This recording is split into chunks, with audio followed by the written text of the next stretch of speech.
Good morning. Well, I say morning. It's morning where I am. It might not be morning when you're watching this video, and that's perfectly fine. Whatever time of the day it is, welcome. I'm actually out of my mind excited to make this video for you. It contains years of my own research into job skills. These are job skills that I have seen work for hundreds, if not more, in my time as an educator, since I've been blessed to be able to share this information with other people. And so I'm very happy to be creating this video that I'm going to be able to use for all of my classes and or just for someone who stumbles across it. Again, this is information that I have personally collected over time as I have been teaching Comp 2 and teaching argument skill and beginning to understand how much writing rules also affect our life skills. And over time, just developing this idea, this sense that anything you do in an English course should relate also to how you live your life, how we communicate with others, how we are successful at communicating with others, how we are persuasive, how we use logos, ethos, and pathos. All of those things come together to craft you to be excellent in the job market. And so I want to take you through the information that I have collected over time. And I'm super excited to share this with you. So we're going to get the PowerPoint up and running. And we do share screen.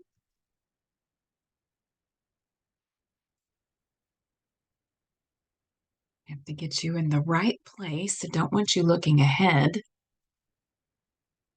Here we go. Okay, so don't have looked at any of those things over there on the side. I call this lecture the sidebar because I insert it into the end of my Comp 2 courses, not Comp 2, my Comp 1 courses now. Briefly in Comp 2, I'll touch on it, but I often have students in my Comp 2 classes that have already taken my Comp 1 class, so I don't like to necessarily repeat myself too much, but I will make this available to all Comp 2 students moving forward. What we're going to discuss in relationship to job skills and what I would actually refer to as life skills. We're going to discuss resumes, cover letters, interview skills, body language. And before we can talk about those things, there's something else that we need to address. There's something that I begin every one of these discussions with, and that is an article that I encountered. And I do want to say encountered because I encountered this article. It kind of like blew my mind, put me into a fit of giggles as well. I came across this article called Why I Won't Hire You. You know, when you're out there and you're looking for job skills online and you're coming across all of these self-help articles, 10 best ideas for an interview and 10 great things to change on your resume. You get all of these like positive reinforcement ideas from the internet. Well, then I came across this one, Why I Won't Hire You. And I immediately went, I have to read this. Like, I have to read this. And what I discovered is this is written by a guy named Charlie Balmer. And at the time, this is in 2012, I believe, he was working with a company called Gollum Technologies and was doing the hiring. And he wrote this article. And in the discussion in the article, he does say something along the lines of, or maybe it was something that I read outside. I really need to verify that information again and I'm not trying to mess with my own ethos here. It's just been a long time since I looked it up beyond the link there at the bottom. I haven't gone to the link in a while and read the whole article, but I do have here on the PowerPoint slide the parts that I want to share. But I seem to remember him saying he was just tired of seeing all of those here's how you do this, here's how you win articles. And so he was like, I have to write an article that says why I won't hire you. What are the reasons why I refuse? I won't. I just will not. And so his article begins this way. When you first walk into my office, I am expecting you to be one of the 99% plus people who I know I won't hire in the first 5 minutes. I'm hoping I will be proven wrong because I really want to hire you and be done interviewing. Unfortunately, most people looking for jobs don't deserve them. Here are the most common ways I know that you don't have or you don't deserve any job that I have to offer. Isn't that amazing? I find that to be just like, oh, and I understand it. I have had the privilege of, in my time as a college professor, when I was teaching in St. Louis, I also held the position of interim general education program director. And in that role, I was often a part of the hiring team, the interviewing team, and participated in many interviews of potential candidates and read through resumes, read through cover letters, read the letters that came after the interviews, um, got to be part of that decision process. And so when he says these things, I know. I know these things. I know these things inside of me. I also, one of the reasons why I love teaching this particular information is when I lived in St. Louis, I was part owner operator of a lawn care, landscape, and tree service. And we had employees, and I have been in the role of employer as well. And so I have some perspective as an employer. I have some perspective as a program director in a college. I have perspective as having been on part of a hiring team. So when he says, when you first walk into my office, I'm expecting you to be one of the 99% plus people that I know I won't hire within the first 5 minutes, he means it. It is all about body language, presence, things people are willing to say when you say, tell me about yourself. What are people willing to say in that moment? What kind of eye contact are they making? How are they dressed? What is their presence? We can draw conclusions from those things quickly. And oftentimes it's perfectly appropriate to do so because there are many candidates for the role. So he goes on to say, I'm hoping I'll be proven wrong because I really want to hire you and be done. I don't want to do this. Right? This can get I don't want to say overwhelming. This can get irritating.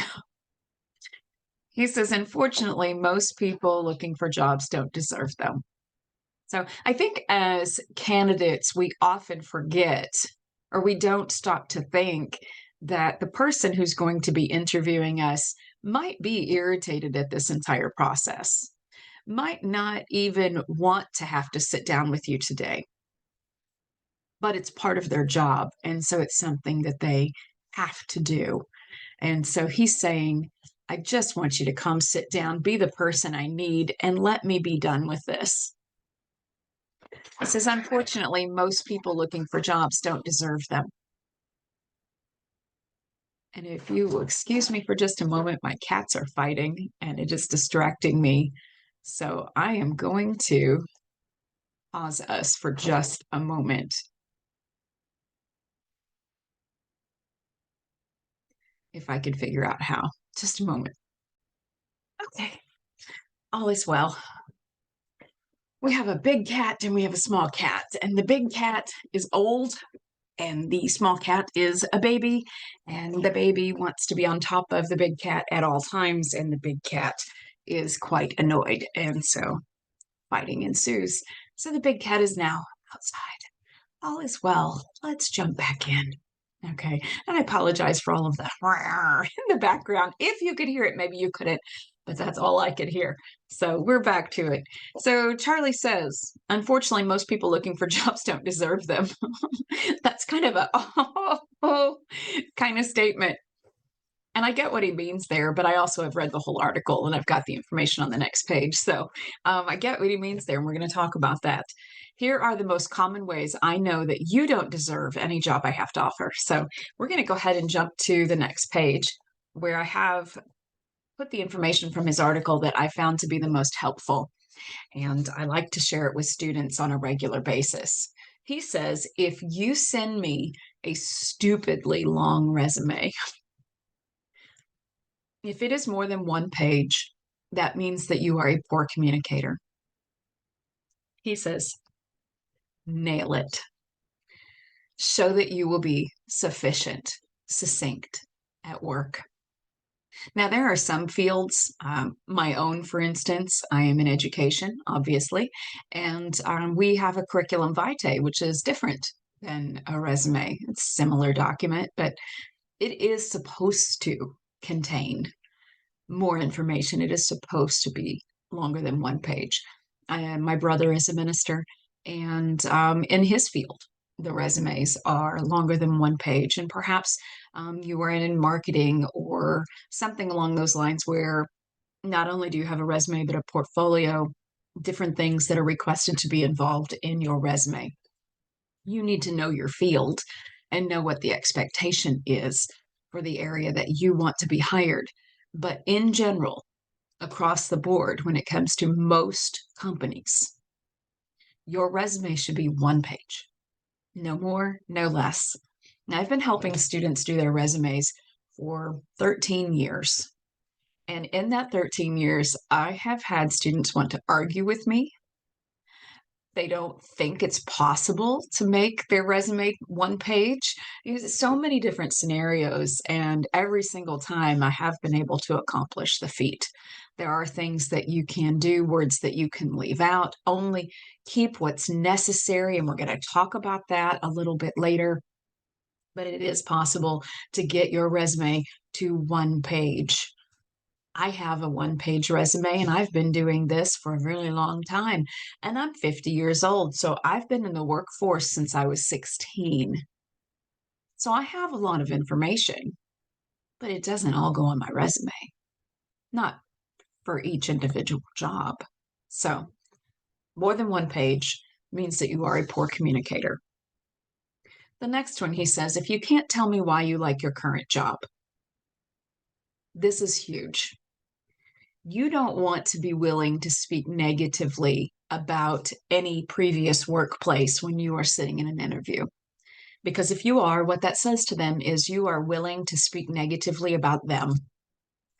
And you know what? There are other candidates, so we're going to pass. Thank you.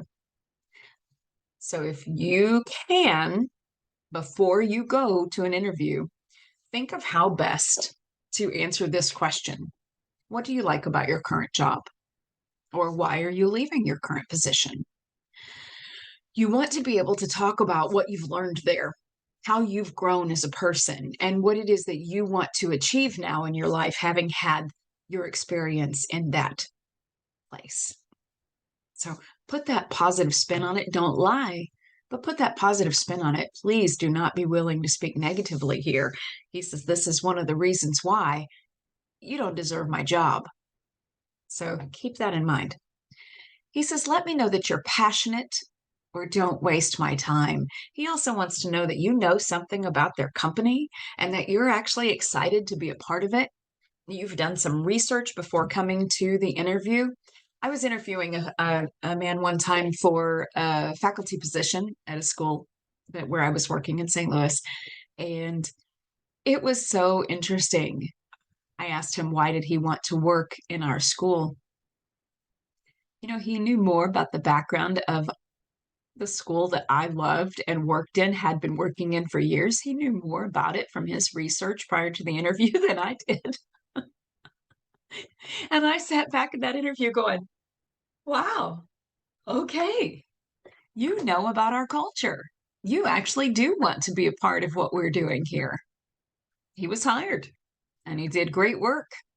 And he went on from our school to teach at another school a few years later and has had a successful career. So be passionate. Show that you want to be a part of that company. He also says, don't BS me because I have a super BS detector. And the worst kind of BS is where more than half of the candidates all say the same thing. And see, that's what's so unfortunate is because we read some how-to list on the internet and then we go and it's usually like one of the first two or three that pop up on a Google search. And so then you go into your interview and you do the exact same things that all the other millions of people who have read that same article are going to do. Or beyond that, you just go in and you're unprepared and you're going to sit down and say to them, when they say, tell me about yourself, you say, I'm a hard worker. I tell my students on a regular basis, don't ever say those words again. Don't ever tell anyone that you're a hard worker. Be creative with your response. Say, I'm a creative worker, and explain what that means. I'm a smart worker. Explain what that means. I'm a clever worker, and explain what that means. Don't ever say, I'm a hard worker, because most of the time it's not true, and everyone says it, and employers are tired of hearing it. So don't sit down and say the same things that everyone else does. You sit down and you be unique. You stand out. He says, if you don't have a career plan or a vision, I don't need you. How does working for that company further your goals? If you can get that across to them, then you are a more attractive candidate because you're going to work. You're going to learn. You're going to be ambitious because you have goals. You have a vision for your future. You know where you want to be, and you know working for them is going to help you achieve your goals. Now, that's an employee that an employer wants. Someone who's going to be pushing and working towards a goal. We had years ago, we had a young man come to us with the lawn care service and say, I want to work for you because I want to start my own company someday. And I know I can learn what I need to learn from you. Impressive, very impressive. He was hired, one of the best employees we ever had, now has his own company. I used to share this information with students at the trade school where I taught, and they said, no, you don't want to do that because then you're going to be competition. And I said, well, then you don't really understand how the trades work, do you? Because you're training your own subcontractors.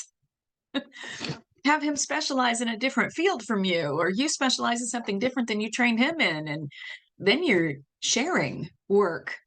You're giving each other work. It's a beautiful thing, right? We also had a booth at a career fair one time, and this was fantastic. Um, it was for the students of the trade school where I was working, so that they could have jobs while they were in school. And this young man walked up, stuck his hand out, and said, "Hi, my name's Tommy. I want you to work me hard so I don't have to go to the gym." We were like, "Let's talk." And he ended up being one of the best employees we ever had. And I'm telling you what, these guys had ambition. They had drive. They wanted something. And those are the employees that you want. Someone who has a vision. He says, tell me how working for me helps you accomplish your long-term goals. If you just want a job, why should I care? Everybody needs a job. You know, they know that you need a job because you're applying for the job, right? But why that job specifically? Tell them. Tell them why this job specifically. He says, why should I care? There'll be someone else. There's never a lack of candidates for jobs. There's always someone else. I always keep in mind that my current teaching position, there were many candidates for this position. I know the number because I was told, but I'm not going to say it out loud because I feel like that's some kind of like betrayal of trust. But it is a large number oftentimes of people who are applying for the same job as you. You need to stand out. Understand there will always be someone else. So if you want them to choose you, give them a reason to. Have a well thought out vision. Know where it is that you're headed in life. Know what it is that you want out of life. I have several visions. Like I would love to become a motivational speaker and just travel around and give talks that inspire people and get paid to do that. That would be amazing. Think I could be a pretty good politician, but probably won't do that because, skeletons and all.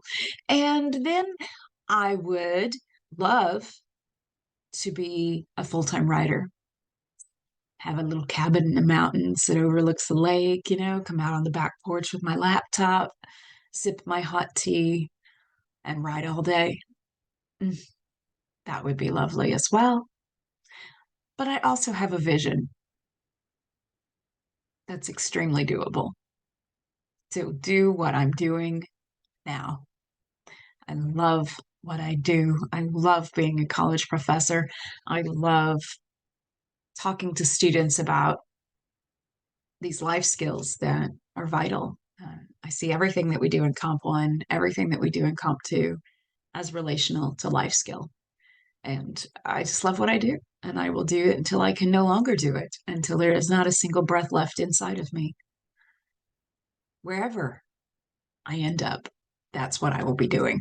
And it's exciting. It's very exciting. So know what your vision is. What do you see for yourself down the road? And how does working for this company help you get there? And if you don't have the skills advertised, Charlie says, don't waste my time. Make sure that you read not only the ad for the position thoroughly, but read their website too. Most every company has a website now, whether it's a actual web page or it's a Facebook page. They have information that is accessible to you. And so you need to make sure you have what they need before you go to that interview. Please don't waste their time and don't waste yours. And he says, answer my questions with conjecture. Don't tell me what you would do. Tell me what you did do. So, what he's saying by that is when a question is asked of you, such as, if faced with a conflict situation in the office, how would you respond? Don't make an answer up. Don't say, well, what I would do is say, actually, Charlie, I have had workplace conflict before, and here's what I did do. Tell him what you did do. There are employers who will ask future-based questions on purpose to see how you respond. So always give verifiable information. Tell them what you have done, not what you might do, not what you would do, not what you will do. That's politician speak. Let's be honest. Let's be real. Let's say, here's what I did do. And I did this at such and such place while such and such person was my supervisor. It is verifiable. Give them facts. It's a win. Think on your feet and be ready. Think on your feet, yes, but I say have most of these answers prepared ahead of time. If you know yourself well enough, that's not going to be too much of an issue. So Charlie comes to the conclusion of his article and he says, show me you can get things done, that you are intelligent, how I fit your vision, be highly skilled, and be passionate. Oh, I just love this article. I love that he's straight up saying, here's why I'm not going to hire you. Oh, it's refreshing, I think, for someone to be honest and not just 12 ways to win the interview, right? Oh, let's don't go with that article. Let's go with this one. So thank you, Charlie, for those wonderful words. And if you don't like the article, you don't like what he had to say, you don't like that information, that's fine. You do you, right? You do you. But consider this research study. It was reported in Forbes magazine regarding why people don't stay employed for very long. Now, this is an article that I did come across in 2012 as well. On Forbes, I was doing some internet research relating to job skills, and it blew me away. This is verifiable information. I have found this same statistical data in many other places over the years. So I keep using this article because I like the way it's worded. And like I said, I have seen the information verified in other places. So I'm going to continue to use this one because the way that it's worded and how direct it is, that's a win, I think. So this is called Hire for Attitude, and it is compiled by Dan Schwabel. I'm going to say compiled by because it's an interview. It is an interview of Mark Murphy. Now, who's Mark Murphy? Well, let's read a little bit about who Mark Murphy is. I'm always telling my Comp 2 students that if you want to understand a message, you have to understand who said it. You've got to dig in and know who the author was and know who the speaker was and know something about those politicians before you just believe what they say. So here's our little blurb here in the Dan Schwabel article about Mark Murphy and who Mark Murphy is. Now, mind you, this was 11 years ago, so I'm sure that Mark Murphy has many other things added to his resume beyond this incredible list. So it says Mark Murphy is the author of Hiring for Attitude, as well as the bestsellers 100%ers and Hard Goals. The founder and CEO of Leadership IQ, a top-rated provider of cutting-edge research and leadership training. Mark has personally provided guidance to more than 100,000 leaders from virtually every industry and half the Fortune 500. His public leadership seminars, custom corporate training, and online training programs have yielded remarkable results for companies including Microsoft, IBM, GE, MasterCard, Merck, AstraZeneca, MD Anderson Cancer Center, and Johns Hopkins. In this interview, Mark talks about why so many new hires fail so quickly, why soft skills are so important now, and how the hiring landscape is changing, and more. So before I share this next information with you, I have given you the link to this article down there at the bottom of the page so you can read this for yourself. The question is posed: why do so many fail within the first 18 months of taking a job? And Mark responds: when our research tracked 20,000 new hires, 46% of them failed within 18 months. But even more surprising than the failure rate was that when new hires failed, 89% of the time it was for attitudinal reasons, and only 11% of that time for a lack of skill. The attitudinal deficits that doomed these failed hires include a lack of coachability, low levels of emotional intelligence, motivation, and temperament. Wow. So they tracked 20,000 new hires over a period of 18 months, and half of them were no longer employed at the end of that 18 months. Half, 46%, just under half. That's like, but then you stop and you think about the people that you know in your life, or maybe even yourself.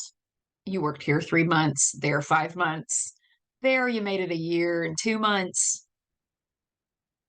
We think about these things and we realize that statistic is probably fairly accurate, if not a little below the actual number. And within that 46%, he says what was even more surprising, they discovered that 89% of the time, 89% of the time that people were no longer employed, it was because of an attitude issue. That's, wow. Only 11% of the time it was for a lack of skill. Because, see, companies can train technical skills. They can't train your attitude. They can't change your attitude. They can try. They can offer seminars. You either want to be there or you don't. If you want to be there, you'll figure out how to develop this thing that he mentions there, low levels of emotional intelligence. We're going to talk about emotional intelligence. We're just going to briefly talk about that, but that's really the key to all of this, is having emotional intelligence. All right.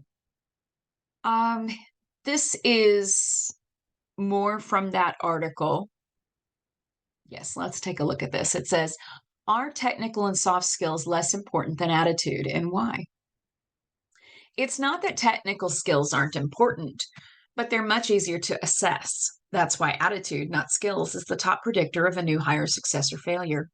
Virtually every job from neurosurgeon to engineer to cashier has tests that can assess technical proficiency. But what those tests don't assess is attitude. Whether a candidate is motivated to learn new skills, think innovatively, cope with failure, assimilate feedback and coaching, collaborate with teammates, and so on. All of those things are amazing. Motivated to learn new skills. Are you teachable? Can you think critically? Can you think innovatively? Can you be creative? Can you think around corners? Can you think outside the box? Can you locate logos, ethos, and pathos inside of any argument? Can you cope with failure?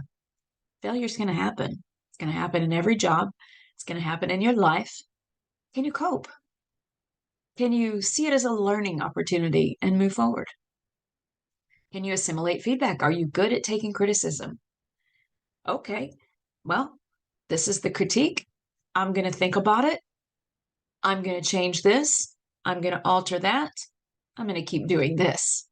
Assimilate feedback. Understand it is there to help us grow. Doesn't mean you should quit. Doesn't mean you're the worst ever. It means we're human and we all can learn and we all can grow. Let's see here. Collaborate with teammates. Can you work with others? Can you work with others? That's a huge issue in so many workplaces today. You hear people called a drama llama, or, maybe they don't say that anymore, but drama llamas. I stay away from drama llamas. I learned that a long time ago in the workplace. I do not align myself with people who stir the pot. I just don't. I'm always forward thinking, as you should be too. I'm always thinking about my resume, thinking, whose name do I want on my reference sheet? And I move forward that way. The people who are drama llamas at work are not going to be on my reference sheet, so I don't need them in my life. I'm there to do a job. I'm there to continue down my own path, achieve my own vision. And so I'm going to connect with those at work who successfully help me do that. I will collaborate with teammates, but teammates who also have a vision for their future, who understand to stay out of the drama, who are forward moving. Pay attention to these things because administrators are watching that too. So it goes on to say, soft skills are the capabilities that attitude can enhance or undermine. For example, a newly hired executive may have the intelligence, business experience, and financial acumen to fit well into a new role. But if that same executive has an authoritarian, hard-driving style, and they're being hired into a social culture where happiness and camaraderie are paramount, that combination is unlikely to work. Additionally, many training programs have demonstrated success with increasing and improving skills, especially on the technical side. But these same programs are notoriously weak when it comes to creating attitudinal change. As Herb Kelleher, former Southwest Airlines CEO, used to say, we can change skill levels through training, but we can't change attitude. So I'm telling you, employers are looking for people with good attitude. They are looking for those that they can hire who are going to stay, who are going to increase profit, who are going to increase the contentment and the happiness of customers, who are good for the bottom line. We have to understand that. We absolutely have to understand that. And I don't want to get ahead of myself. I tend to always jump ahead and say things that I know are going to come in like 20 slides down the road. So I got to stop. I got to stop that. So here we go. Do your own internet search on soft skills and emotional intelligence in the workplace, and you'll find a plethora of articles and websites and videos, TED Talks, dedicated to assisting employees toward strong soft skills, toward utilizing your emotional intelligence and making it work for you in the workplace. So an example I found online is Conover Company. They have a whole soft skills training section, and so I've pulled some information off of their website. Conover Online is a unique research-based approach for assessing and teaching personal success skills needed in all areas of life, Our unique credit system gives access to any program at any time, anywhere, on any device. So a lot of their content is free, but then not everything is free. And so the more that you dig into it, the more that you may have to pay some to get more information. But what we can, for right now, glean from them is part of the free portion. And I found some information there that I just was like, yeah, yeah, yeah. And so I've thrown it into the PowerPoint with a link there at the bottom to where this comes from. So soft skills, or social, emotional learning, emotional intelligence, etc., are quickly becoming the new yardstick for measuring success, and with good reason. Research shows that these soft skills account for as much of 85% of an individual's success. So this is more recent information. All right. In 2012, Mark Murphy said 89% of the time people lost their jobs, it was for attitude issues. So lack of emotional intelligence, lack of soft skills. And so here we're seeing 85%. So it's a very similar statistic, very similar, still extremely high. Whereas traditional hard skills only account for 15%. Let me say that again. Hard skills only account for 15% of success in life. You can know how to do that thing all the day long, but if you've got a bad attitude, you're not going to stay employed. If you don't know how to work well with others, you're not going to stay employed. Those are facts. Employers, well, it depends. Maybe you're working in a place that they value hard-hitting people and they like drama. Maybe you're in that place. If so, stay there. Every workplace is different, right? Figure out where it is you want to work and understand what they're looking for. Go there if you fit. Don't go there if you don't. Employers have placed a premium on employees' ability to communicate, to think critically, and solve difficult problems, to learn new skills, to lead others, to function independently, and to work as part of a team to accomplish a goal, and to accept and thrive with constant change. This can be accomplished with soft skills training. They say, but these skills are not typically taught in colleges and universities. And yet these are the skills that employers are clamoring for in today's workplace. They are also the skills that can make or break a company or organization. Isn't that wild? So 85% of success in the workplace is based on attitude. But what is not taught in a college classroom? Attitude, emotional intelligence, soft skills. These things are not taught. We just drum skill, drum hard skill, drum hard skill, drum hard skill. And we don't talk about relationship skills. We don't talk about strategic communication. We don't talk about charisma. We don't talk about our ability to play well together in the sandbox. And that's a shame. I feel like we are doing the workplace a disservice at the college level. Sometimes these things, though, are just innate. There are some people walking around out there. They tend to end up in sales. They end up in politics. They end up being speakers, preachers. They understand these things innately. They understand how to move and motivate people. They understand emotional intelligence. But the rest of us can learn.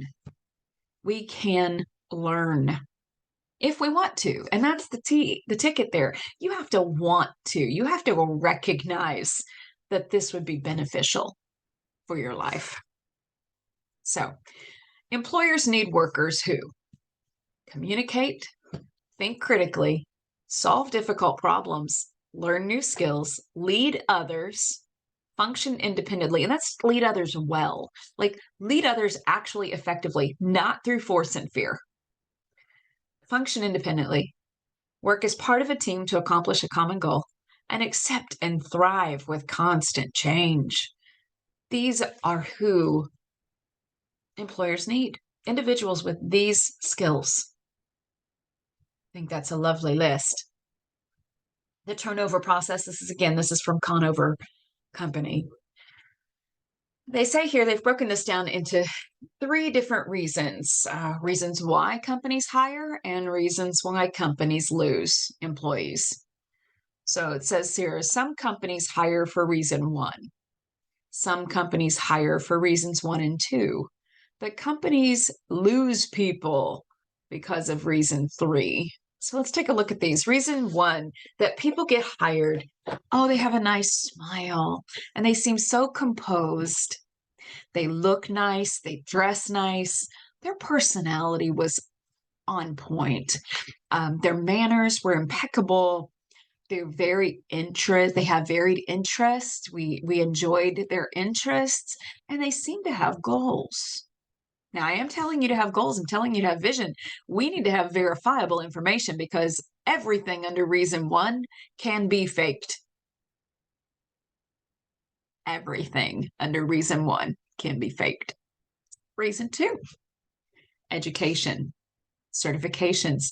Have you ever worked with someone that you found out the reason they got fired was because they had faked all of their documentation? I have. I didn't do that. Someone I was working with did. All faked. Oh gosh. So, but those are the reasons why people get hired.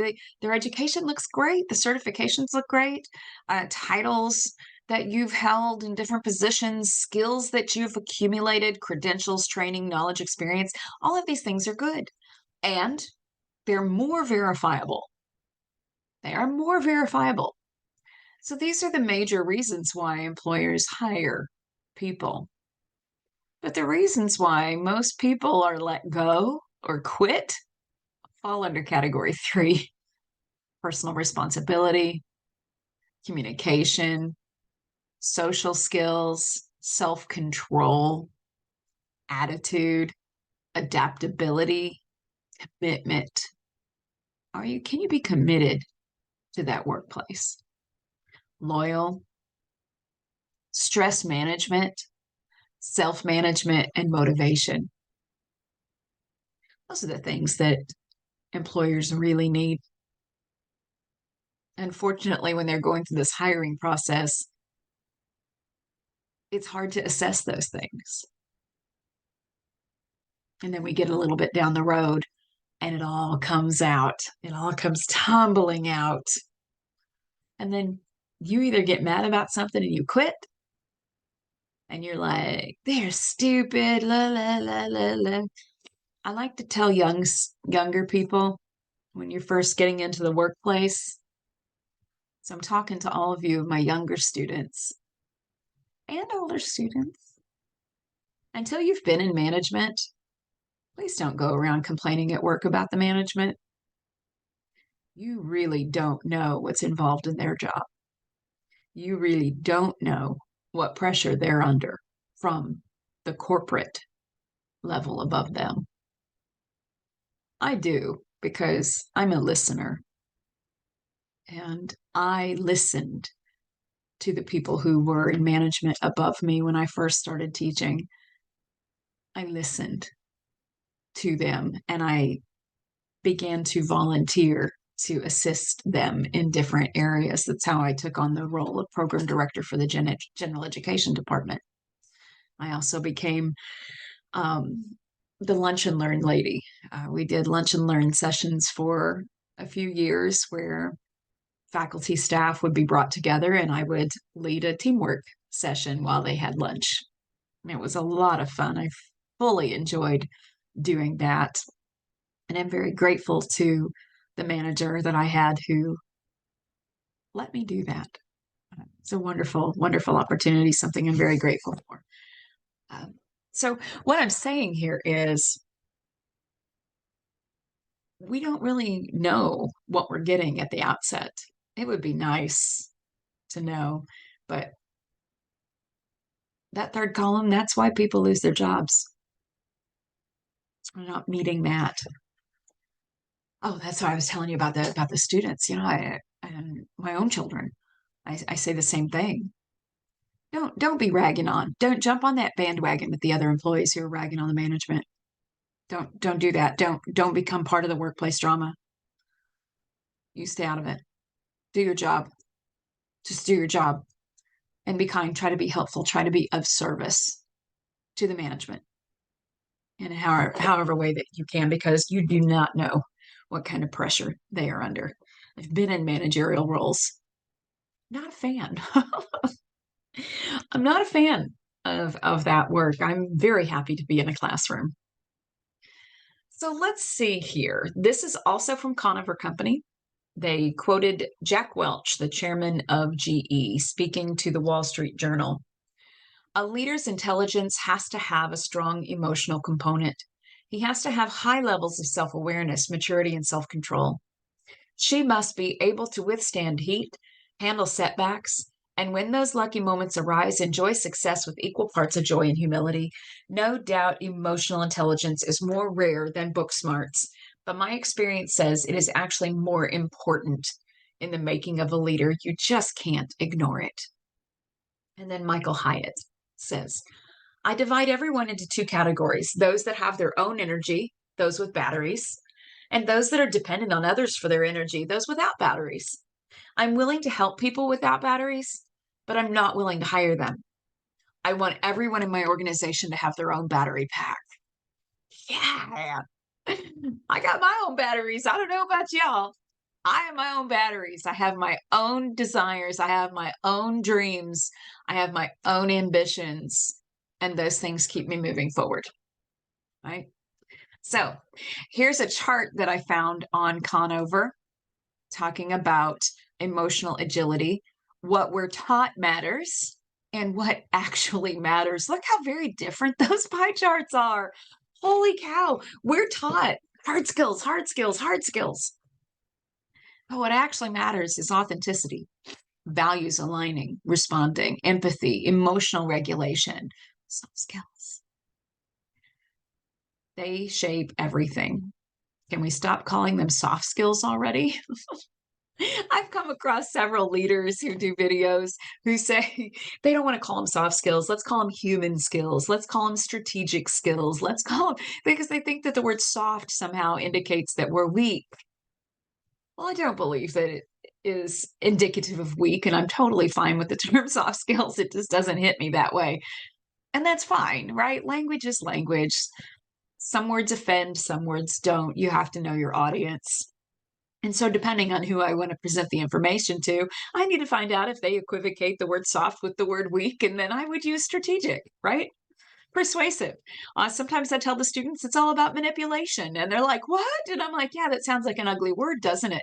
But really, at its core, we manipulate to get what we want.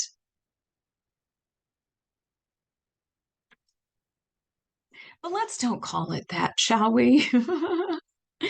Let's call it persuasion. How we work with others, how we know how best to achieve goals for ourselves and for others. So I could go on and on, but suffice it to say, your attitude matters and how you present yourself matters. From your resume to the workplace, everything matters. And so we are going to first talk about the internet. There are some things that you need to know and understand about your presentation online. The internet. It's such a cool thing, isn't it? It's an amazing thing to have the internet. You're watching this video because it's on the internet. It's a good thing. We also need to respect it. We need to respect it. So when using the internet, you must proofread anything that you're going to post on the internet. Proofread it before you post. Proofread emails, memos, resumes, applications, and anything that you are going to submit to a potential employer, or you're just diddling around with online. That's funny. I put this together a while back. I don't remember writing that and making that little word up there. It's not diddling, it's diddly. And that's fine. We can use it. We know what it means, right? You're messing around. You're diddling. Diddly. So proofread. Proofread anything at least minimum 3 times. Now, the biggest suggestion on the planet, I am a huge advocate of Grammarly. Huge. Massive. I have all my students use it. I use it on a daily basis. I tell them, I have a master's degree in writing, and I use it every day. It's an excellent resource. It's an excellent resource. You should be using it. You should absolutely be using it. And I pay for it. I pay $139 a year. Sometimes it's on sale, which is great. And tell the students, look at it as a textbook expense, and you're not just using it for my class, you're using it for all your classes. Some of your textbooks are $300. So 139, that's not bad. But when you look at it in the sense that Grammarly is there for not just your comp class, it's there for all your classes. It's there for any communication you do at work. It's there for all your personal communications. It's there to give you a professional appearance online. I think we should all use it personally. But you go ahead and don't, because that keeps me looking like I'm better. Wow, what a snotty thing to say. You do you. You absolutely go do you. And I'm going to keep doing me. And that means I'm going to keep using Grammarly. I'm going to edit my work. I'm going to read it through 3 times minimum before I put it out there. Be aware of what font that you're using. Not everyone can read a 10-point font. Some of us have to have readers. I just bought, because my glasses are scratched, I just bought myself some 3.5 readers. Okay, and I'm so excited about these. I got them in the mail. I was so excited because I can wear these when I sit at my computer. They're 3.5s. I put them on. I can see my keyboard, but I can't see the computer screen. It's terrible. It's terrible. That's just an example to say everybody's eyesight is different. Use an appropriate font. Times New Roman 12-point font across the board is the perfect font to use, in my opinion. That is in my opinion. But Times New Roman does fall under one of those easy to read fonts. And every computer has it. And so I tell my students on a regular basis, submit all your assignments in Times New Roman. Personally, I like Garamond for any of the writing that I do, whether it's on my blog or manuscripts, short stories. I use Garamond for that. I enjoy it more. It's a little bit lighter. It's not quite as harsh as Times New Roman, but it's a personal thing. And again, it's going to depend on who I'm submitting work to on which font I choose to use. So make sure that you're running spell check and grammar check. I already went off on that. Make sure that you read your work out loud before you send it. Well, why would that be important? Well, your ears will hear mistakes that your eyes won't see. That's fact. Look up any writer's advice. Look in any comp textbook. You're going to see read it out loud. Our ears hear mistakes that our eyes don't see. Our eyes are not going to see where that punctuation goes, but our ears are going to hear the pause. And so we read it out loud so that we can go, oh, that sentence doesn't make sense. And then we can fix things. But you need to read it out loud. Check your tone. Is your tone about you, or is your tone about your audience? Well, what's the purpose of the assignment or of the resume? What is the purpose of the submission? If it is to be attractive to the reader or to the audience, then you want to make sure that your tone is warm and friendly, inviting. Unless you're trying to, like, scare them or hurt them in some way, then by all means, let your tone be angry. Be careful with tone. And another thing here is keep in mind, once you post something on the internet, there's no taking it back. We need to be very respectful of the internet, because once it's out, gone, finito, you're done. This is a face for you to remember. Some of you know who this is, some of you don't. The younger people tend not to know who this is. Some of the ones of us who have a few gray hairs and watch the news go, oh, yeah, I know who that is. This is former United States Congressman Anthony Weiner, who is rather unfortunately named. You should look his story up and read about what happens when we don't respect the internet. Don't when you're yeah, it's not good. So he basically was conducting some affairs over Twitter and decided to send a photo of himself over the internet that was a little inappropriate, shall we say. And unfortunately, it went to everyone on his list instead of just a couple of specific ladies. And then he finds himself being questioned before Congress and he lies. Someone must have hacked my account. I didn't do that. Well, they were able to prove that he did, right? And so, long story because it happens again. And then it happened again. When you think you're above the law, and you don't pay attention to the internet and how amazing it is, and yet how wonderfully scary it can be. Yeah, they can have disastrous consequences for your career. I've given you a couple of links here. I'm going to have this on YouTube. I will upload this PowerPoint so you can have access to all of these links that I'm giving to you. My students will have them naturally because we'll post this PowerPoint in the classes, but for anybody else, I'll post it on YouTube as well so you can access these articles. But here is the scoop, right? So this is drawn from Wikipedia. I always tell students don't use Wikipedia as a resource, and here I'm doing it. But at the bottom of the page, you can click on all of the links that people have used to draw their reference material from. So, but you can get the whole story there. Anthony Weiner's sexting scandals. And then there's also, for a reputable source, there's the article on the Washington Post regarding Anthony Weiner and his escapades online. So get to know how dangerous the internet is through someone else's experience, not your own. I tell my students in class, I take this to kind of a uncomfortable level. Be careful what you do with your phone. You're starting to date somebody, you let them convince you to take certain pictures.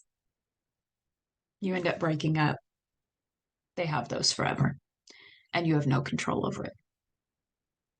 Some of us can never run for politics again. Not again, ever in the first place. We have to be very careful with the internet and what we do on it because things can be screenshot, things can be resent, forwarded. Be very careful.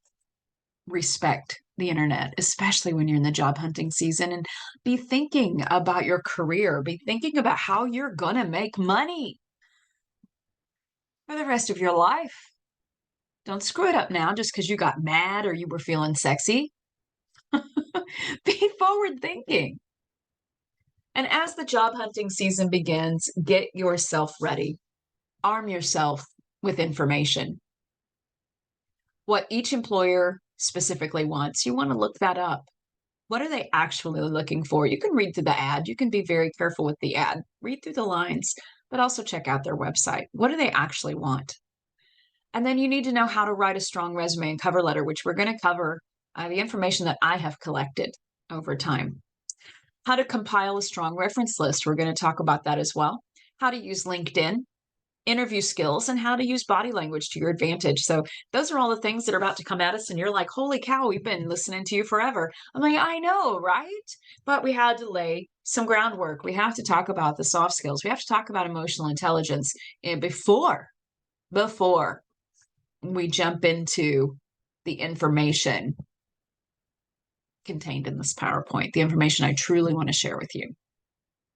So the very first thing when it comes to job skills, what is the magic ingredient to getting a job?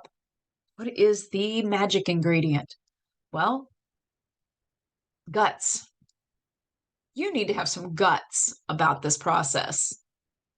Not just, the kind of guts where you come up to the schoolyard bully and you say, hey, you, stop it.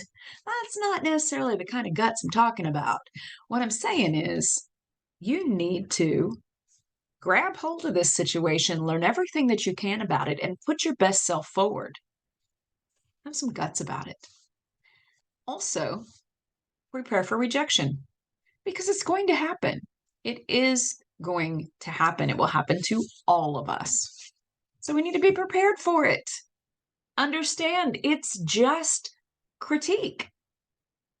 It's an opportunity for you to learn. It's an opportunity for you to go, wow, okay, what didn't work? Ask yourself some dark questions, some deep questions. What didn't work? What inside of me, or what in my writing, what on my resume, what during my interview, what didn't work?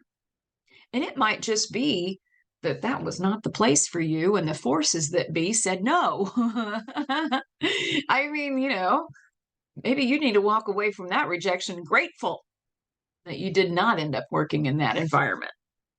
A lot of different ways to look at this. Swagger counts. The way that you carry yourself counts. If you pass me in a school hallway, chances are I'm going to be walking straight down the middle of it, shoulders squared, and I'm going to make some eye contact. Your swagger counts. How you carry yourself matters. Now, there are other times, depending on what kind of mood I'm in, or if I'm in a hurry, I might go more to the side and I might, keep my eyes down. But that's, I'm on a goal, I'm on a mission, I've got somewhere to be, and I just don't feel the need to stop and talk to anybody. But I also understand my behavior and I understand its consequences. So the majority of the time, shoulders squared, middle of the hallway, making eye contact, watching people be uncomfortable. It's hilarious. Is that nice to say? I don't know, but it is pretty funny. I do enjoy it. So let's talk about telephone and message etiquette. You want to make sure that you have your voicemail set up as you enter into the job season.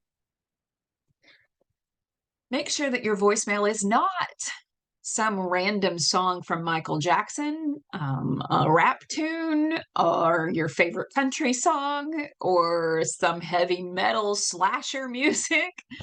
Just let it simply be you saying, I'm not able, you have reached Daisha Cunningham. I'm not able to take your call.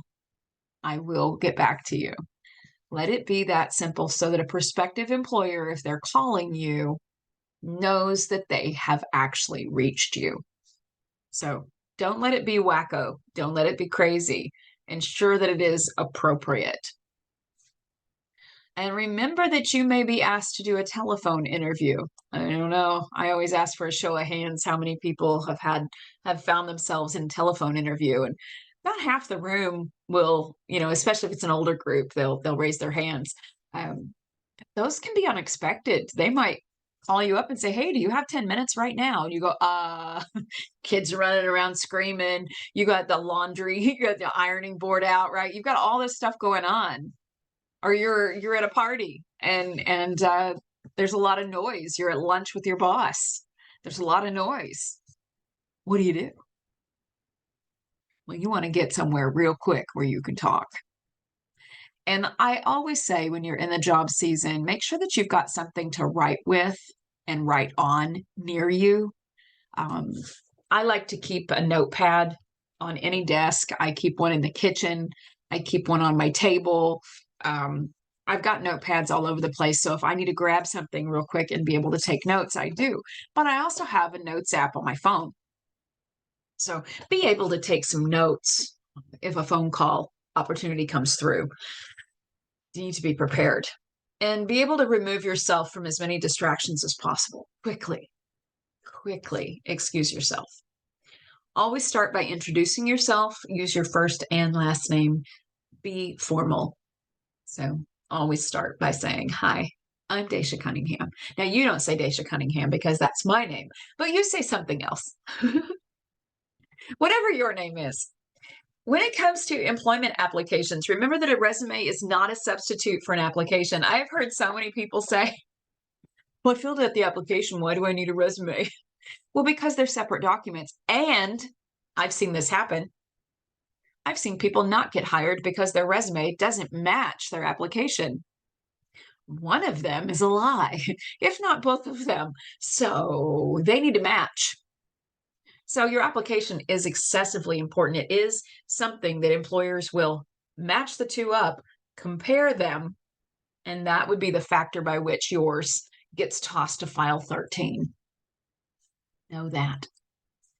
So also understand that your application will stay in your employee file long after you leave the company too. They do keep those things. So guidelines for applications. Pens, you want to have 2 pens with you when you sit down to fill out an application. Make sure that they're the same color. So 2 black pens, preferably. Follow directions carefully. Read that whole thing first before you start filling it out. Read the whole thing. I tell students that with a test as well. Read the whole test first, because oftentimes you'll find the answer to question 2 down there in the way that question 9 is worded. So teachers are not always creative when they make a test. So read it thoroughly. Read the whole thing before you begin to fill it out. Have your resume with you. Have it right there. Pull it out. Put it on the table right next to it so you can make sure that everything that's on your application is what's on your resume. Any questions that do not apply to you, make sure that you put NA, not applicable. All right. Hourly or salary rates, you want to be realistic. Know what that job is worth and know what that job pays. Be realistic. For me personally, I like to put negotiable. There's absolutely nothing wrong with putting the word negotiable. Why did you leave a job? That's often on an application. You want to be honest. Remember what I said earlier, don't be negative. Talk about what you learned there and what your hopes are for your future. What is your vision? If you have a criminal background, read the question carefully and only answer what it asks. Let that be something that might get brought up in the interview later. So only answer what it actually asks. When it comes to your race, age, sex, marital status, be honest on the application. What's interesting about this is an application can ask for these things, which really none of that is their business. The application can ask it, but did you know it's illegal for them to ask about those things in a job interview? Like, to verbally discuss them is somehow illegal. That's something else to keep in mind. It's none of their business. That's discrimination basis. We don't need that. It's discrimination whether they only hire you because of your skin color or don't hire you because of your skin color. Both are discrimination. I hope that you can understand that. One is like a pity date. All right? You should be getting hired based on your character and who you are and what you bring to the table. I've got some feelings there. Make sure that you read. Be neat and take your time and sign everywhere that it says to sign. I mean, these are things you think you wouldn't have to tell people, but you want to make sure that you're signing everything where you're supposed to. So here we go. Your resume. Take just a little moment here because I'm looking at myself talking, which is kind of wild. And I realized that I have this beautiful lady on my right and this beautiful lady on my left. Well, everyone knows that this is Marilyn Monroe over here, right? Actually, I've got Elizabeth Taylor here, but I've got Marilyn Monroe there. I just love Marilyn. She was such a strong woman. She didn't care what you thought. She was just her. If she wanted to be a little plump, she was a little plump, but dadgummit, she was still beautiful. Ah, beautiful lady. And to my right, this is Gail Storm. She, if you recognize her, she had her own television show back in the 50s called My Little Margie, and she was in several movies back in those days. Well, she is also my great aunt. So my dad, I always think, how cool would this have been? My dad grew up with her as his aunt. Like, all of her kids are his cousins, his first cousins. And I just think, wow, that's amazing. He likes to tell me the story about when they all went out to California to see Aunt Jo, because her real name is Josephina Wasacatl Bonnell. They all went out to see Aunt Jo, and she took them to Disneyland, like when Disneyland was first opened, and they got to ride everything free because they were with her. So anyway, I just find her to be so poised and beautiful. She's able to sing. She's no longer with us. But I did get the opportunity to meet her when I was a small girl, and she left such an impression on me. She's so graceful and poised, and that's something that I always strive for. I think I fall short of that a lot because my personality is just so so I'm not, more often I'm just kind of like, hey, than I am, refined. But I just love her. I just absolutely love her. And I'm so grateful to be related to her. But that's why I have her right there. She helps me to remember the kind of lady that I want to be and how I would like to be perceived. And so I strive to be somewhat like Aunt Jo. That's how we know her is Aunt Jo. She and my grandma were like best of friends. And I think that's really cool too. My grandma was a beautiful woman as well. And Aunt Jo was married to grandma's brother. Anyway, just explaining if you're wondering who are these women in the background. Well, you know this one, but and then there's a lady up here, but that's a whole other story. I mean, maybe I can do that one a little bit later on. But for right now, it is time to start talking about your resume.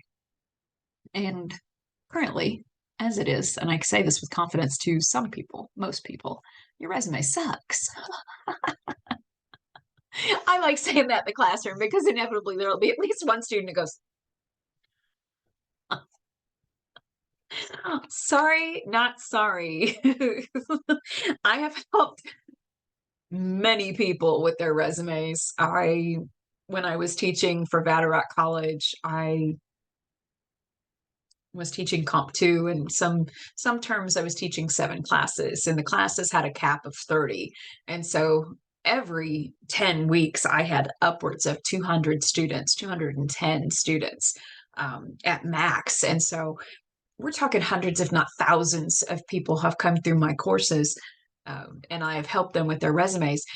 Putting their resume together was part of our curriculum. And then their final exam in our Comp 2 class in the trade school was they had to have a mock interview with career services. And so they would take all of the information that we had done in the Comp 2 course and they would go to the career services department. And the career services department had a questionnaire then that they would give to me after the interview. And their final exam score was drawn from that. So much fun. Was incredibly great. And I'm very grateful to the administrators who let me do that with that class. And so that is something that I miss doing. I haven't done that in a long time, but I do still talk about job skills as often as possible. And in the years since, I have had many students in Comp 1 classes that I have them work on their resumes, optional. And if they want me to look them over, I do. I've done this for family and friends for years. A few times I've been paid for the service. I just don't ever really find that necessary much. I'm going to say that, but let's qualify that with it depends on the situation. And then I ended up being the career services advisor in another college environment for a brief time after Vatterott died. Let's have a moment of silence. Vatterott died. You ever work for a company that died? It's very sad. I'll never forget that day. Sitting at my desk. I moved here to the Tulsa campus and 2 o'clock we get an email that we all have to meet. Or no, it was about 1:30. We got an email that we all need to meet in the library at 2 o'clock. So we all show up in the library at 2 o'clock and we're informed by our campus director that we all have to be out of the building by 4 o'clock, never to return. The doors were closing. Just boom, done. I had been working there for over 8 years, almost 9 years. And you talk about stunned, right? So then I ended up as a career services advisor as I was working towards getting another full-time position in teaching. And that was trippy. Lots of resumes done in that environment too. Lots of resumes. And let me just say that the template there wasn't good. And so I reformatted it and started helping students get jobs. And it's been a lot of fun. It's a great ride. I tell my students now my favorite thing to do is to help you with your resumes because making you look good on paper in a way that's going to help you grab the future that you want, that's a giant yes, please for me. Just yes. So let's start talking about resumes. What's some of this information that I can share with you that I have gleaned over time? Now, there may be somebody out there in the world who watches this and goes, "Oh, I completely disagree." Well, that's fine. It's absolutely fine. You do you, right? And your work environment might be different than what I have been accustomed to, or the research that I have done and what I have seen work. So it's all good. Find out what the for employer that you want to work for needs. But in the meantime, here's some good information. Begin with your letterhead. And you're like, letterhead? Well, yeah, you need to create a letterhead because this is the same top that's going to be on your resume, your cover letter, and your reference sheet. All three documents will have the same header slash letterhead. And so there are different ways to put it together. You might stack your information out, like the first example, right? And when you're first putting a resume together, you just don't have a lot of information to put on there. Stack it out. Stack out your header. It takes up space. You don't want to be at the end of the page with a bunch of white space at the end. You want to stack out the information at the top so that it takes up some space. And then over time, as your experience grows, your header's going to shrink because you need the space. And currently, mine is just 2 lines, just like the bottom, because it has so much information on my resume now. At this point, I remind you, I am 50 years old, been in the workforce for a while. So 34 years, as a matter of fact. So there's some information on there, right? So it has shrunk. So, but find what works for your letterhead and create it. Now, when it comes to your name on your letterhead, my personal finding is choose a font for your name that suits your personality. So mine is in Blackadder. I love Blackadder. It's kind of like an old world English kind of feel to it, a Victorian vibe. I love it. So that's what I have on the top of my resume documents is Blackadder as my font for my name. Your name will also be in a larger font than the rest of the document. The rest of the document really needs to be Times New Roman or one of the other easy to read fonts. The whole thing. Just boom, done. My suggestion is Times New Roman because every computer can read it. So 12-point font. Sometimes I've been known to drop things to an 11, and I have even gotten so daring as to put a few items in a 10, depending on what we need to fit on the page. And so that is a resume by resume choice. Bullet points, all of those things. I take all of those into consideration when I am helping someone edit their resume or put them together. So font size is important, but your name should be a larger font. It needs to stand out. Use your name in a professional manner. And my resume says Dacia Lene Cunningham. It could say Dacia L. Cunningham. It really depends on the level of formality that you need to use on this document. So for me, I feel like my middle name somewhat expresses my personality. So I like it to say Dacia Lene. That's just me. If I were applying for a very extremely formal organization, I more than likely would remove the Lene and just leave the L. So gender consideration, this is going to be an interesting thing to discuss in light of today's world. For years, I have told students if you have a gender neutral name, you might want to consider putting Mr., Ms., Mrs., Miss in front of your name.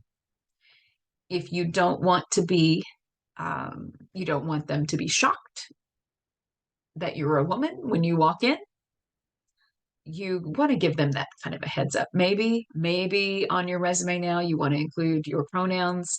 That's purely up to you, but you need to be thinking, how do you want to be perceived? And so these are a couple of areas that you need to have consideration for moving forward, because people do make judgments based off of names. They do. It's a natural thing to do. And you can get mad about that if you want.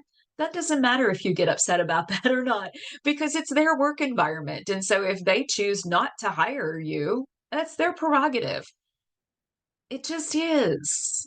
And I Wow, that's such a hard thing in today's world to discuss, but be thinking about how you want to be perceived and make sure you let them know on paper prior to getting a call for an interview. All right. If you have an advanced degree and you want them to be aware of it, the greatest way to do that is to include those letters after your name. So these are all the things that have to do with your name and how you want to be perceived, how you want them to know who you are. I mean, some of us have names that are hard to pronounce. You might see my name written out, Dacia, and not have a clue on how to say it. On my resume, I tend to submit it places where people are familiar with who I am because it's education and your name gets around. But if I were to submit it in an area where no one knew who I was and it was a very unfamiliar name, I might consider putting a phonetic spelling next to my name in parentheses as well. That's just purely up to you and what you think the environment is that you're going to be submitting your resume to. So those are some things to be considering. LinkedIn is a website that I highly think anyone in the job field should have. You need to have a presence on LinkedIn. Several reasons why it's fantastic. The first reason that it's fantastic is it is a social networking for business. And so you can connect with others that you have worked with, that you want to work with, that you currently work with. You can connect with those individuals on LinkedIn, which is super cool. And then what's awesome is you can share recommendation notes with one another. So you see a couple here on the screen that I have had in my collection for a long time. The first one is by a guy named Troy Karan. We worked together at Vatterott. Um, we initially started out as colleagues, both teaching English. He went on to become a director of education in one of the facilities there in St. Louis. And then he moved to another school, and I ended up then teaching for him, which was crazy, but it was awesome. And so he wrote a recommendation for me on LinkedIn that I am very grateful for. And then below that, that would be Robert Donnell, my favorite boss on the planet. So big shout out to Bobby Donnell. Woo, woo. Best boss on the planet. So if you're watching this and you're like, wow, I want to work for the best boss on the planet, well, he's in Florida now. Super wonderful guy and always caused you as his employee to want to be your best. I always like to think of him as kind of a Mr. Rogers type, like he would come to work and change his shoes and put on a sweater kind of thing, like he's just a wonderfully kind man who pushes you to do your best without you even realizing that he's doing it. Just brilliant as a boss, very strong leader in that facility. There were times where the CEO would move him out of our facility and the place would just go to like drama city. And then after time, he would get put back and shipshape again within a week or two. Just boom, right back. Has everything to do with his presence. So anyway, this isn't the Bobby Donnell show, but I have a recommendation from him and it means a lot to me. And it's housed there on my LinkedIn page. So you can do this with your network. You can share recommendation letters. I'll tell you what, as a hiring individual, when I was on the hiring team, one of the things that I would do when we had a candidate for a faculty member, I would go to their LinkedIn page. First of all, do they have one? And then second of all, let's read their recommendations, right? What have people said about them? But more than that, oh, I love to do this. I would pull up the recommendations that they had written about other people because then I have a sample of their writing beyond their resume and cover letter. I can see how they speak, how they write online. And so that was always a super fun thing to do. I love that kind of research. It's fun. It's a good time. So what's another great thing about LinkedIn? Well, it is the house for your entire resume, your absolute entire resume. The whole thing sits there on LinkedIn. And since your one-page resume can only be one page, your physical, potentially paper copy resume is one page, you can put, just like I have, at the top of your resume, your LinkedIn ID. And you may have seen that on the sample header that I showed you, but I always have my LinkedIn ID on the top of my resume so that people can find me. They know she has a LinkedIn page. We can go there if we're interested and read more information about this individual. It's a super cool thing to do. Another thing that you can do with LinkedIn is you can set your profile up to job seeking or not job seeking. If it is job seeking, then potential employers will find you. And there's a whole jobs section on LinkedIn as well, where employers are posting positions and utilizing LinkedIn as an opportunity to draw new employees in. And I have a sample story. I'm so excited to share this with you. My son, my own son, his name is Keenan, taught himself over the last few years to code. And when he starts talking about what he does for a living, I blank out because I don't understand the words coming out of his mouth. He knows a language that's computer based that I know nothing about, don't understand at all. But he keeps his LinkedIn page updated. And he was working for a company in St. Louis. He was doing really well, just kind of plodding along. He wasn't exactly pleased to be working there, but he was doing his best work and he was keeping his LinkedIn page updated. But one day he received a message, because it's also a messaging service, LinkedIn is, and employers can reach out to you. Well, he was contacted by Washington University, and the recruiter there said, "Hey, we would like to interview you." My son was like, what? And so, long story short, he works at Washington University, and very prestigious school in the St. Louis area. And I could not be more proud. I'm blown away by my child. He's a grown man, but just an amazing, amazing talent that he developed out of his own drive and ambition to succeed and to do what it is that he wants to do with his life. And he kept his LinkedIn page updated, and he was noticed and he was found. And now he has a dream job. It's fantastic. So LinkedIn is something that you need to use. You absolutely need to use this. You can connect with people in your career field, people that you have worked with in the past. I have a recommendation on here from a boss from like 1994. And what's so cool about that is if you go in and you read that from Mark Sloniker, you'll find out that my character is the same today as it was then. I am a consistent person. And that's something else that you can draw from LinkedIn. So if you are young, start it now and let it grow with you. If you are older, build it, build it, build it, and then reach out to people that you have worked with before and start building your network, right? It's a wonderful resource. I highly recommend that you get yourself a LinkedIn page. So LinkedIn contains all of your resume information. You want to put everything on there. So again, with your actual resume page, one page, it should only contain 6 to 10 years worth of information, and only the information that pertains to the job you're applying for. So that means you can cherry pick from your LinkedIn page. You can cherry pick the information that's actually directionally related to the job you're applying for. So use your LinkedIn page as your template, and then just cut and paste, and put the information that you need per job that you want to apply for on your resume, so that every resume that you send out is tailored for specific employers. So we're going to jump from resumes to talking about cover letters, and then we're going to come back to resumes. I want to address the cover letter at this point. So cover letters are sometimes necessary. Sometimes they are just the body of the email by which you send your resume.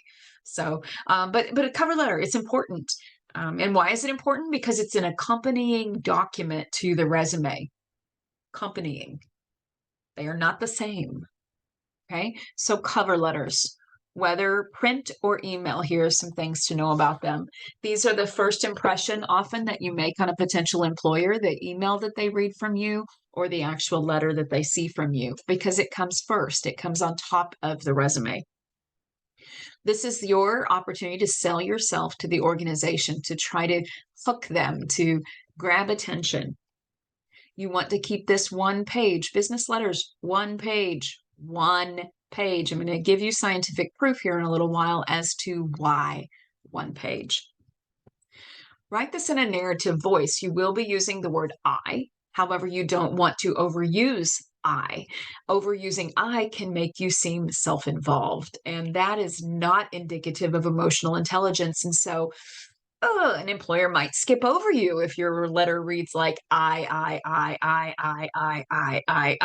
That could be the reason why they don't hire you. Ugh. So you want to write in a narrative tone, but at the same time, be sparing with the use of the word I. We will be direct and brief in a cover letter. Say what you want and why. Assume that your reader will be scanning your letter for just the information they need. So we want to make it very easy for them to find. I'm going to show you what I mean. So don't be like, I'm going to show you exactly what I mean. Focus more on how you can help the company or organization than on why working there is good for you. So be careful not to start too many sentences with why. So you want to showcase how beneficial you are to what they have going on. Well, you need to know what they have going on in the first place so that you can know how you can show them that you can be beneficial to them. So state your interest and qualifications in a way that make your reader want to speak with you or hire you. Again, I'm going to show you a great way to do this. Use resume paper. If this is going to be a physical copy, print it on the same paper that you print your resume on. So whatever they've got to go together, they are 2 pages of the same document. Have them match in format. So you use the same letterhead on both pages.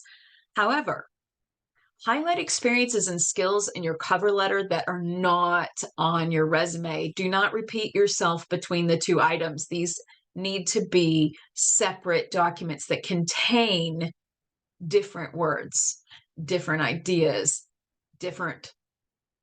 They cannot be the same. They're not repetitive. And we will use action verbs, no passive hope. What I mean by that is don't get to the end of your cover letter and say, I hope to hear from you. Say, I look forward to hearing from you.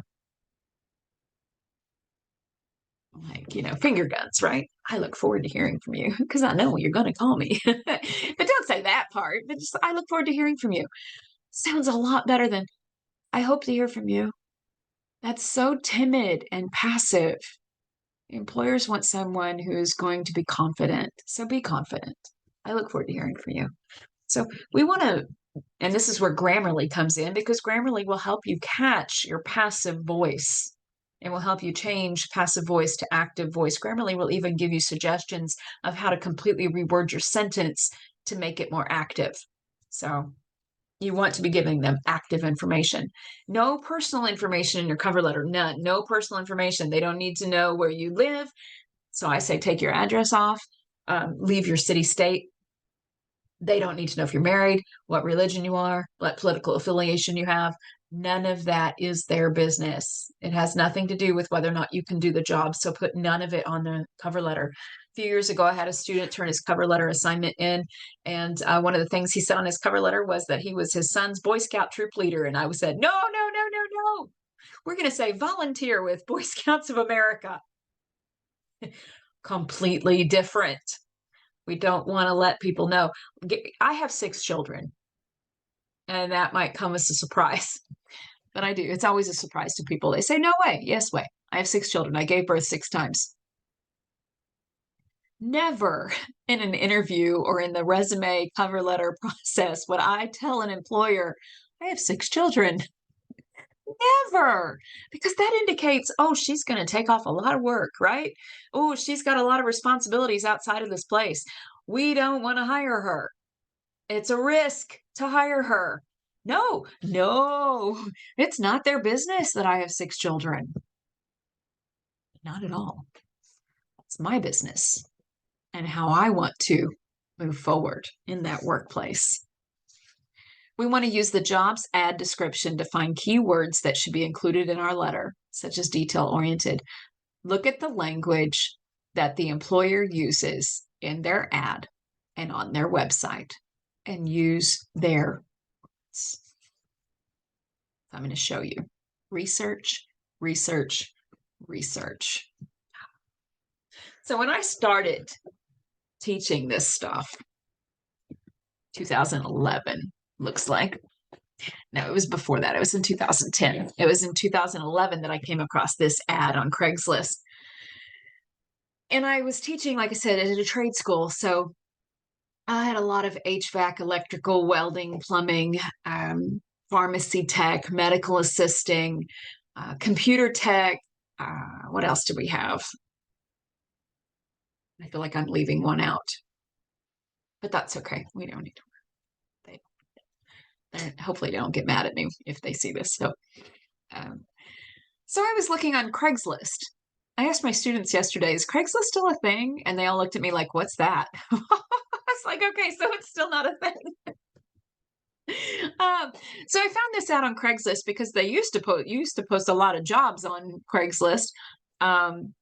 And I thought, well, this would be a great one to use to teach my students how to do this research and finding keywords.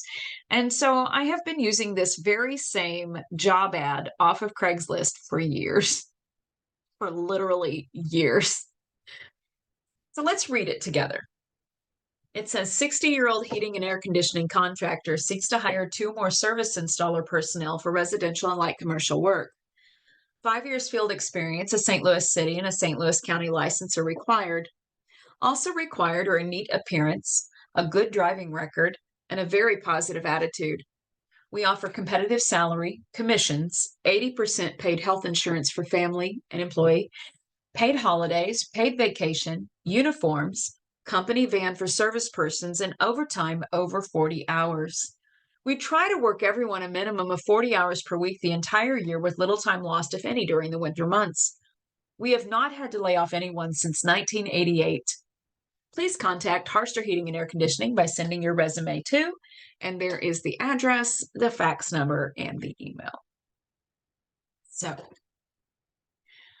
I like to dissect this. When you are going to use a job ad to apply for a job, look at it thoroughly. What are they actually saying? So here we start out with 60-year-old heating and air conditioning contractor. Well, immediately I go, is the company 60 or is the guy who runs the place 60? Because that's not clear. Also, there are some dashes missing in 60-year-old, but that's okay. Then we move on. How many people are they hiring? Well, they're hiring 2 at this time. That's important to note as well. This is not just one person position. This is 2 people that they're looking to hire. It is residential and light commercial work. So you want to make sure that you have experience in both of those arenas to apply to this job. And if you have excessive commercial work, that's going to even be a better opportunity for you with this company.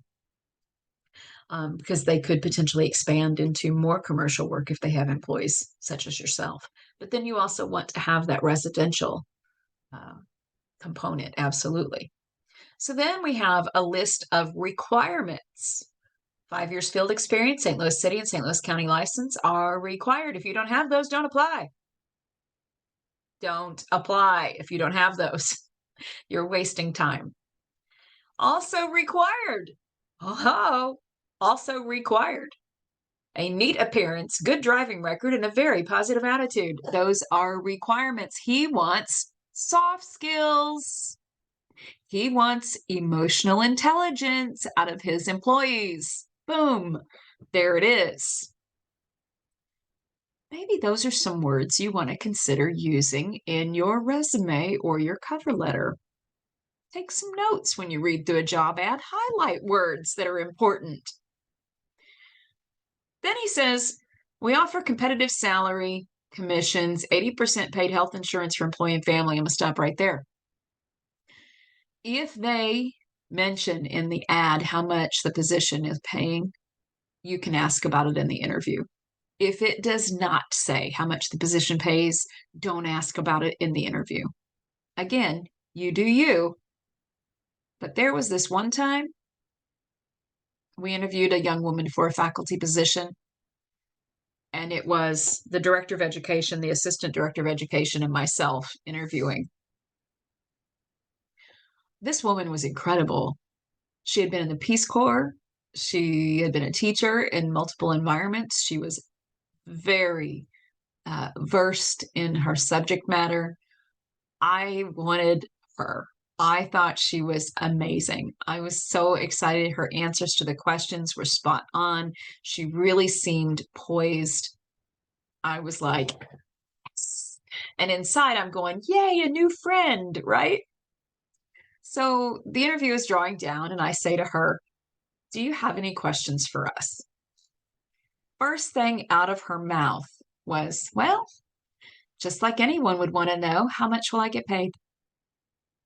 And I saw out of the corner of my eye, my boss, the director of education, Sam Boyd, I saw him scribble on a piece of paper. And my heart sank because I knew what that meant. She asked about money.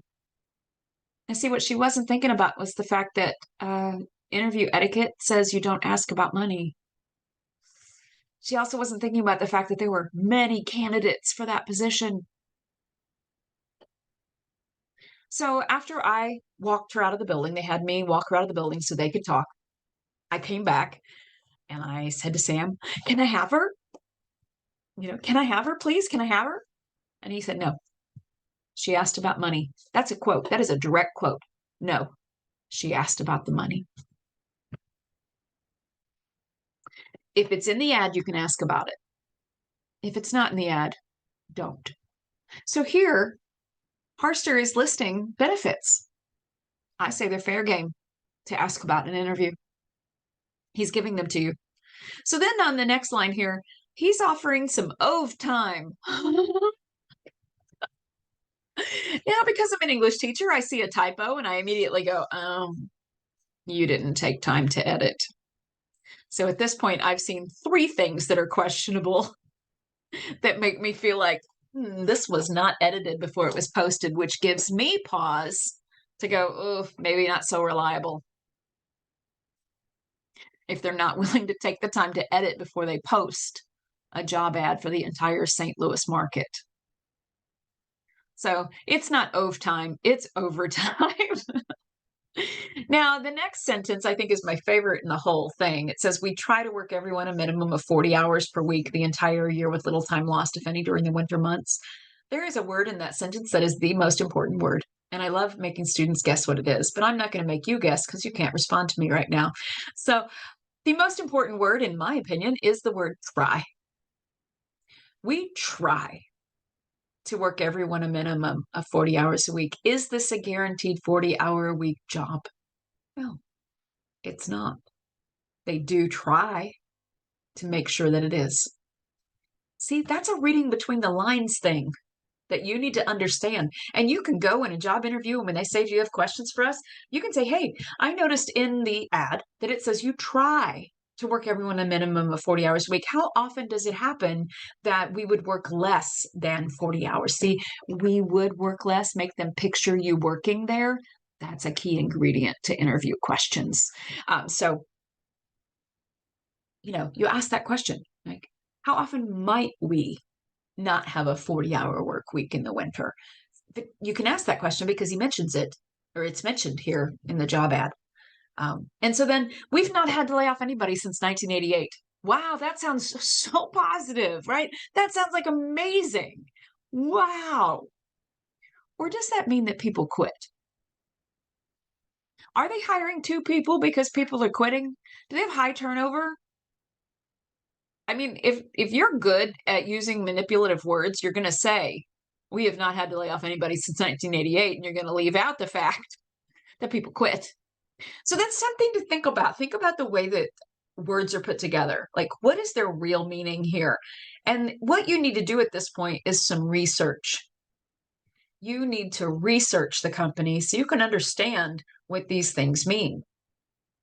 So, and then, the contact information down there, I'm like, okay, so you guys go ahead and send your cover letter resume over snail mail. And they all, what's snail mail? Well, through the USPS. You send yours, physical copies, and I'm gonna and you got group over there, y'all send yours through the fax machine because it's probably 30 years old and everything that comes to a 30-year-old fax machine is hard to read. You go ahead and do that too.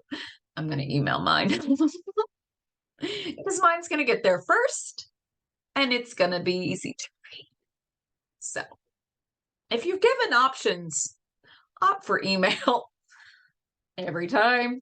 So I went to, with each class that I use this information with, we go to the Harster Heating and Air Conditioning website. Well, first of all, I say, just from the ad, can you tell if he has a website? And the answer is no, because the email address there is at att.net. So usually if they have a website, their email address is going to contain the name of their company. Well, that one doesn't. So we then Google. I know it's there, but I Google it for the students and we find Harster Heating and Air Conditioning's website. Now, you want to read everything, read every category, get to know this company like the back of your hand. If this is somewhere you want to work, get to know them, read. And so with those students, this lecture part right here can take an hour and a half, 2 hours. And I'm not going to do that with you guys, not in this video, but I have in the past. We have gone through this website like almost line by line, looking for keywords and pulling out the things that are necessary for us to know. So, but here, under the history of Harster, this circled part, says, I've been the owner, manager, chief cook, and bottle washer of Harster since 1986. My philosophy's always been the customer's always right, and to do good work and to charge a fair price. Funny how some companies just don't get that. Our customers are loyal because we follow that code. I insist on industry certification and honest ethical practices. It's a pretty simple recipe, actually, and it's one that's a tradition I hope continues for many years. Thanks for visiting. You want to know what to put in your cover letter? He just gave it to you. He just told you.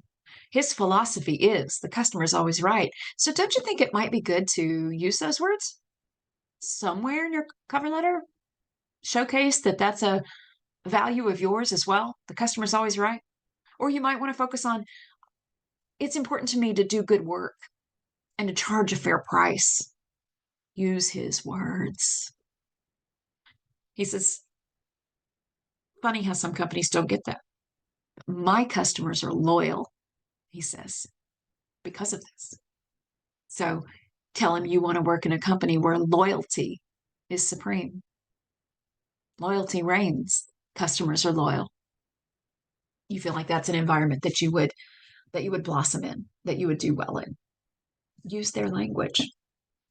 Here's an area, the frequently asked questions. You always want to read this part because when you get in an interview, you don't ever want to ask any of these questions in an interview because he's going to be like, well, you didn't research, did you? So show that you know some things. So read through these and read his answers. You might find some things to ask questions about in the answers. For instance, are they paid hourly or by commission? Great question. They're hourly. Technicians paid on commission are always trying to sell you something.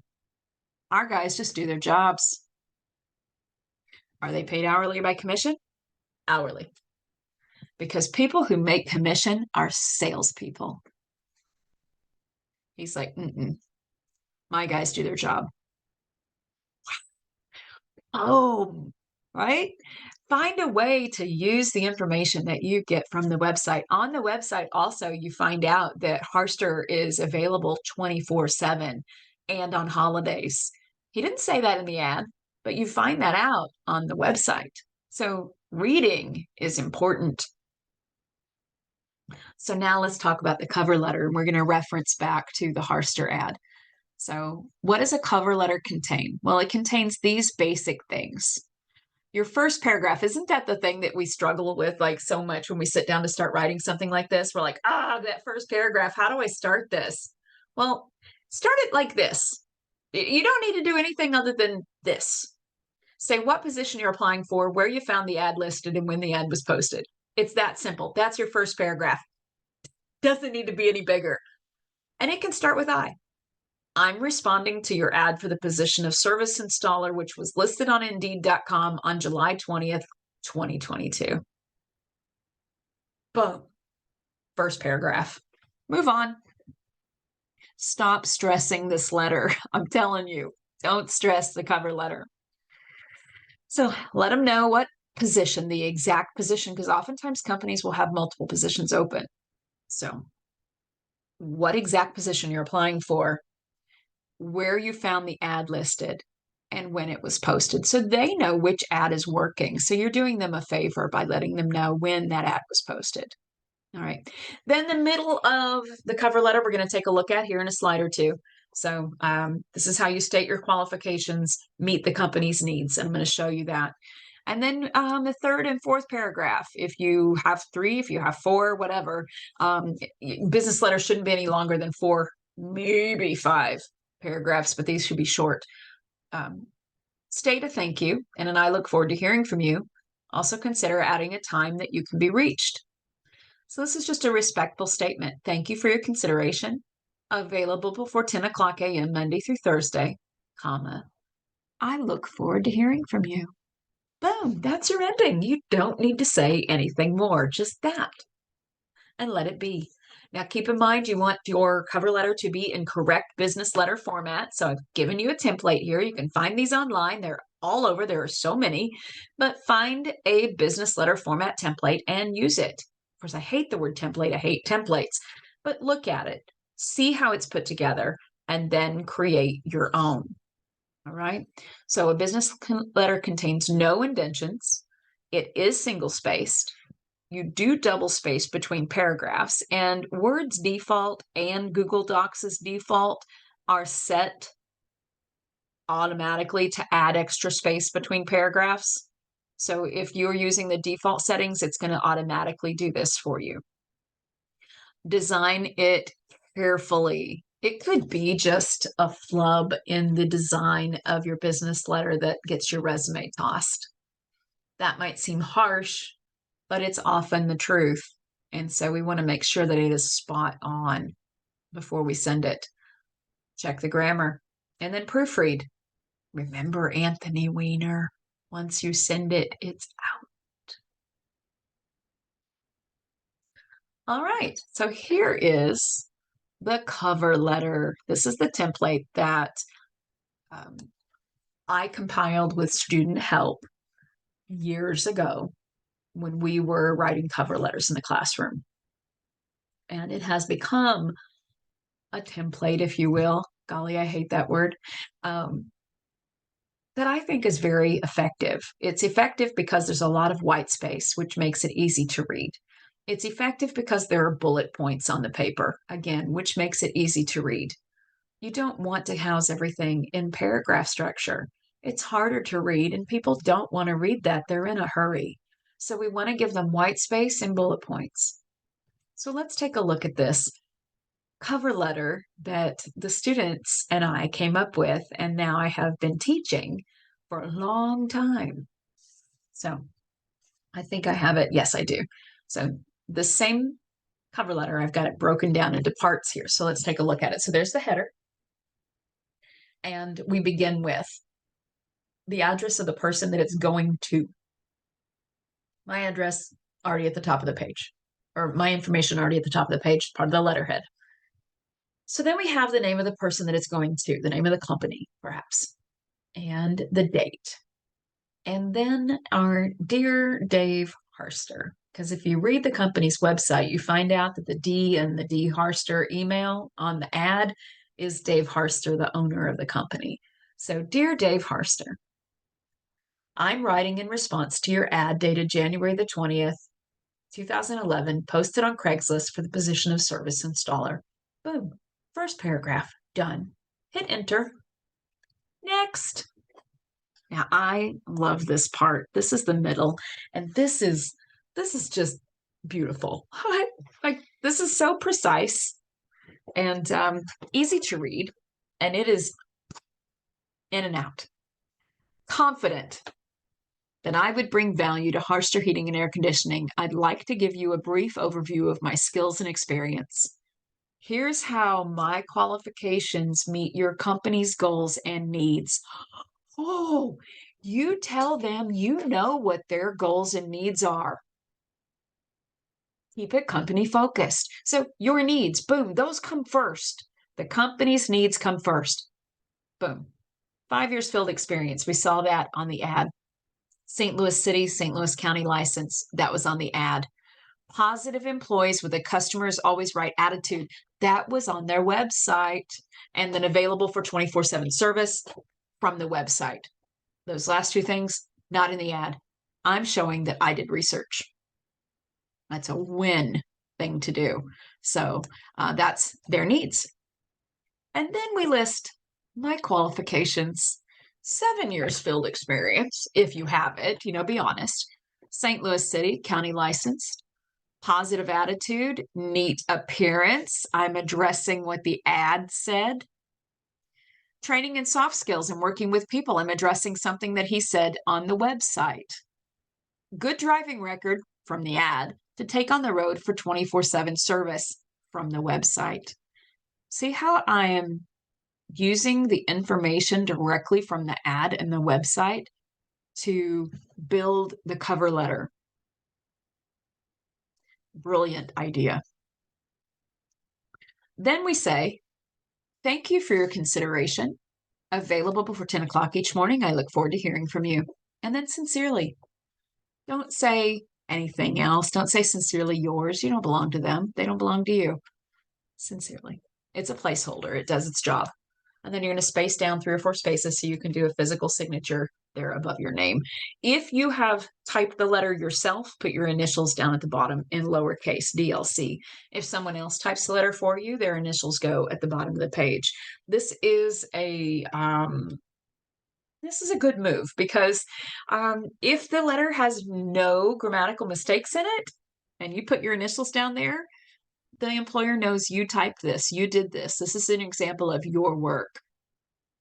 Now, if someone else's initials are down there and there's mistakes in it, you can go, I didn't type it. Oh my gosh. Sorry, I'm so uncomfortable in this little chair that I have. So moving on. So I'm using this template. I'm teaching cover letters and I'm doing this for years in class, right? So I got to a point where I was like, wow, I wonder if what Dave Harster would think to know that he has legitimately helped hundreds, if not thousands of students to put together their ability to research a company, to thoroughly read an ad, and put together a cover letter. And part of their assignment always was they all had to write a cover letter to Dave Harster. And I used to threaten, I'm going to mail these to him, and then obviously, no. But then some of them, the HVAC students would be like, yeah, do. No, I'm not doing that. You have to reach out to him on your own. So anyway, after a few years go by, me being me with the personality that I have, I'm like, I'm going to email him. So I sent Dave Harster, I'd never met the man, but I feel like I know him. I sent him this long email. Long email. And it talked all about what I do with the curriculum in class. It gave him the cover letter template. I told him what we do with his ad, what we do with his website. I shared some student examples of ones that got jobs based off of what he and I had done together, even though he didn't know he was a part of this. So I sent him this big long note and he wrote me back. He said, thanks for the email and all the feedback on my ad. Yes, you're right. I had no idea I was making such an impact. I like the template you've come up with for the cover letter. Cover letters are usually all the same or very similar, stating, I would like to further my skills with a good company. Just once, though, I would really like to see the statement. I love to work. I was taught to work hard, to be productive, and to make a difference where I'm employed. I would interview that person even if I didn't have a position open for them and keep their resume for the future. Thanks for all the time you spent emailing me. That's a long email.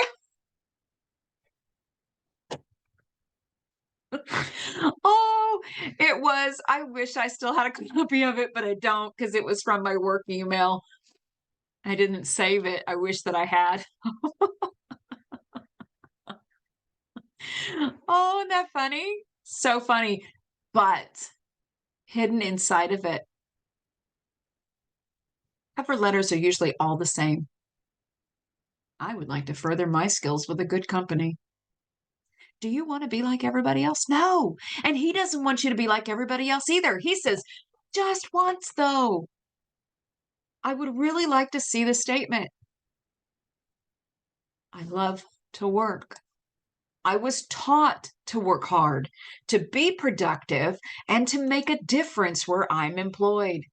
He says, that's the person I'm going to talk to. That's the person I want to hire. That's a person who is emotionally intelligent. So you have Dave Harster's permission to use his words. I got that permission for you. I asked him, can I quote you to my students? And he said, yes, please. So I love to work. I was taught to work hard. You hear how I was taught to work hard is different than I'm a hard worker? Everyone says I'm a hard worker. You say I was taught to work hard. Let's hope these things aren't fibs. I hope these things are true for you. And if they're not true at this time, find a way to make them true, because these are the things an employer's looking for. And we've heard it straight from an employer now.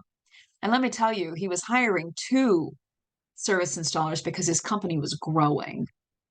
They went from having 20 trucks to having well over 30 within a very short time span. And he had to add employees because their business was growing because of his philosophy, because of how he treats his employees, because he values soft skills and emotional intelligence. It's actually a really cool guy. So let's listen to what he has to say. I love to work. I was taught to work hard, to be productive, and to make a difference where I'm employed. I've used these in my own cover letters. They work, and they're different from what everybody else says. Don't you want to be different? You should. So now let's jump back to resumes. And you guys are probably like, wow, how can this woman talk this long? I know. Because these are my favorite things to talk about. So there are many looks to resumes. There are many opinions, many templates. How do you know what to do? How do you know how to begin? Well, to use a template or not use a template, that is the question. I'm going to tell you, don't use a template. It's great for a one-off. But what happens when you need to add some things to it? Because see, a template's got like hidden formatting. And unless you are a computer guru, you're not going to know how to adjust the hidden formatting. And it's going to be really hard to add material, and you will bleed onto a second page. And then you're just going to be like, oh, well, it is what it is. No, it's not. The rule is still one page. And you're going to find yourself having a heck of a hard time when there's a template. I know because I have worked with many of them. I tell students on a regular basis, do this yourself, start a new paper from scratch. And then they bring me their resume to help them edit it. And it's a freaking template. And I'll be like, I told you not to use a template. And so then I say, watch what we have to do. We copy paste everything and throw it into a blank document and start over. With starting with a blank document, you can then add to, change, and adjust as you need to as time progresses. So, personal opinion, avoid templates for resumes. Avoid them. I mean, print one out and look at it and draw some ideas from it. Okay. But start your own from a blank document so that you have the ability to edit it over time. So, start with this knowledge. Start our resume writing and our cover letter with this knowledge. It's not about you. It is about the company. Yes, you need a job. We all need a job, right? It's why you're applying. But you must know that for each company that you apply for, they make decisions based on what is best for them. They're looking for who is best for them. And that is their prerogative. That's business. That is their prerogative. It's their company. If you don't like it, start your own company. And then you start having employees. And you're going to find that you're just like they are, just as frustrated with your employee pool. Employees don't ever care about your company as much as you do. So it's hard. This is a hard process. So you want to show that you care about the company. You want to show that you're somebody that they're going to be able to rely on. This requires your understanding of soft skills, and your emotional intelligence must kick in. They can always hire someone else. Always someone else. I tell my students on a regular basis that I am acutely aware every day that I am easy to replace. There are many people out there who would like my job. So I conduct myself in such a way that I hope I would be a little bit hard to replace, but I am replaceable. All of us are. That's how it goes. So you want to put your best face forward. So understand, it's not about you. It is about the company. So at the top of your resume, do you have an objective statement or do you not? Well, why is that on the same page as it's not about you, it's about the company? Because it directly relates. Do I need an objective statement? Do I not? Keep in mind that employer does not care about your objective. He cares about his own. He needs good employees. That's his objective. If you use an objective, make it showcase how you fit the company. Use the company name in the objective statement. So instead of saying, I would like to further my skills with a good company, right? Say, I'm looking forward to making a difference and to working hard at Harster Heating and Air Conditioning, where I can be of benefit to the company. Boom!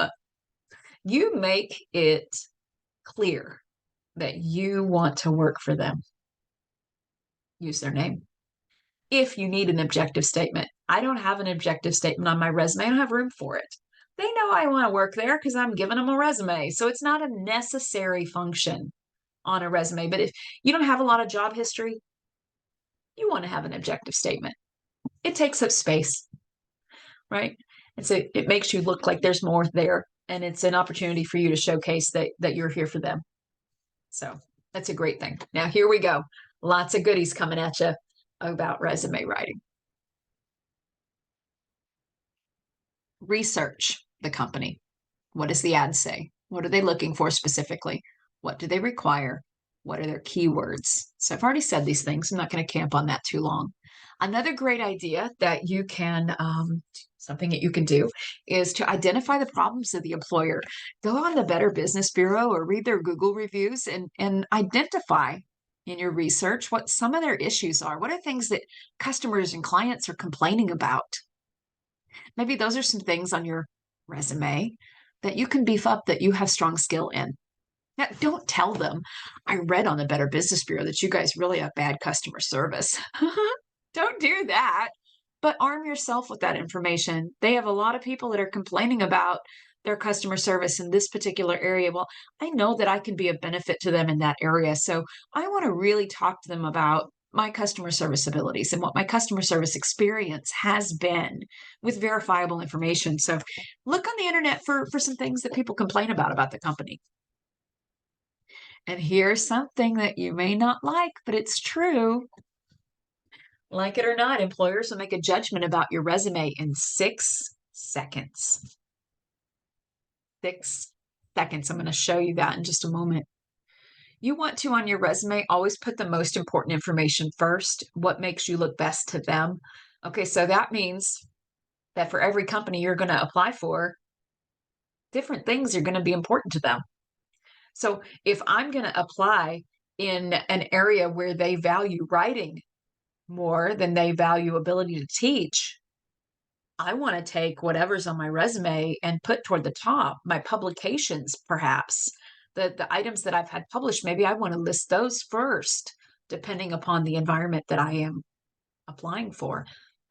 For teaching, I'm going to put my education first. Hello.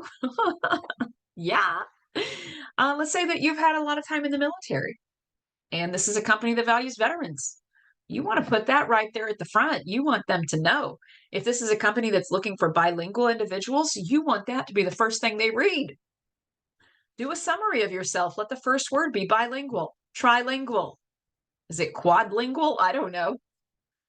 But put the most important information first. So that does mean with every single place that you're going to apply, you need to do a new resume. You need to alter it and save it to your computer with the company name that you're submitting it to attached to it. I have so many copies of my resumes from my years of doing this job thing. Always save your resume as a PDF, upload it as a PDF to different sites. That way you know that it's going to look the same when they open it up as when you saw it on your computer. This is just very important. Understand that Word and Google documents sometimes can look a little funky when they're opened up on somebody else's software. And so you want to be aware of that. Use effective titles and keywords, no pronouns in the text, or no full sentences. So a resume does not contain full sentences. You don't have any pronouns on a resume, none whatsoever. If I edit your resume, I will go in and take them out. Gone. Be gone. None here. No, thank you. We are just using concise fragments and brief statements to showcase who we are. Pay attention to your typography. Again, with my students, I have them all do Times New Roman 12-point font. It's easy to read. It's the standard, and that's where we want to be. We want to use bullet points on our resumes, not paragraphs, when it comes to skills and abilities and certifications and achievements. We want to use bullet points because they're easy to scan. Scan, keyword. Do list all of your positions within a company. So if you've been moved around, promoted, whatever, you want to use all of your positions. And I'm going to show you what that can look like here in just a moment. But indents and bullet points make that work. Explain the benefit of your skills by using achievements instead of responsibilities or duties. You want to always showcase first in your list what you've accomplished. So instead of just saying, clean toilets and all this, you want to say, recognized as Employee of the Year 5 times. Show what you've achieved first. And if you haven't achieved anything yet and you're forward thinking, you want to be putting yourself out there, doing some volunteer work so that you can begin to get some recognition that can go on your resume. It's important. Avoid age discrimination. Do not put the year that you graduated high school on your resume. Don't. I had a student one time get so upset at me, she went to her program director and complained. She said not to put when we graduated high school on there, and you told us we should, And so another student who heard this complaining was concerned for me, and she came. She said, "Miss Deja, I have to tell you." Right? This is how rumors get started. She's like, "I have to tell you that." And I told her, I said, "So, I'm not hurt by that. If she wants to put the year she graduated high school on her resume, let her. You do you, baby. You do you." Because age discrimination is a thing. And there's not much we can do about that, except don't do it ourselves. And hopefully the impact that we have will be big. And we can teach other people not to do that. But as far as the workplace and you're putting yourself out there trying to get a job, understand age discrimination happens. I'm in an age group at 50 years old where a prospective employer is going to be thinking, wow, she's probably going to retire soon. It's weird to be that old. And you're in your 20s, early 20s especially, there's a stigma. Oh, they party. Not reliable. Not enough life experience. In your 30s, you've got a family. Might take off work. 40? All right, let's talk, right? Don't let them know how old you are. That resume is only to contain like 6 to 10 years worth of information. It is nobody's business how old you are. Not at all. It has no bearing on whether or not you can do the job. No bearing. So don't put the year you graduated high school on there. If you did receive some accomplishments in high school and you want those to be on there because they are good towards that particular position that you're applying for, like they showcase that you have ability that would be beneficial to that employer, it's fine to list those. Just don't put the years. Those are things they can ask you about in an interview when they've met you or they've looked you up online because companies do that. I mean, they may just go to your LinkedIn page and they'll figure it out. But they may also, because many do, go straight to Facebook or TikTok or wherever it is that you are on social media. They'll find you. You're like, well, I've made my stuff private. Have you, though? Because your friend over here that you tag all the time hasn't made their stuff private. And so you're showing up in their stuff. So I can still find you. I've done a lot of internet research in my time working in other departments around higher education. Lots of research of people. You can find the information that you need about individuals. You don't need to list all of your work experience, only 6 to 10 years. Okay. Only what is applicable to the job that you're applying for. If you had a job 15 years ago that's applicable to the job you are applying for now, put something about that on there. You want to have that there. I mean, maybe something you did between then and now doesn't have anything to do with it. So you can leave that off. Let that be on LinkedIn. Only put on there what's applicable to the job that you're applying for. And you might even, if you have an objective statement, say the following information pertains exactly to the position that you have open. And you could say, the rest of the information about me is housed on my LinkedIn page. I mean, why not? You have that ability to do that, so do it.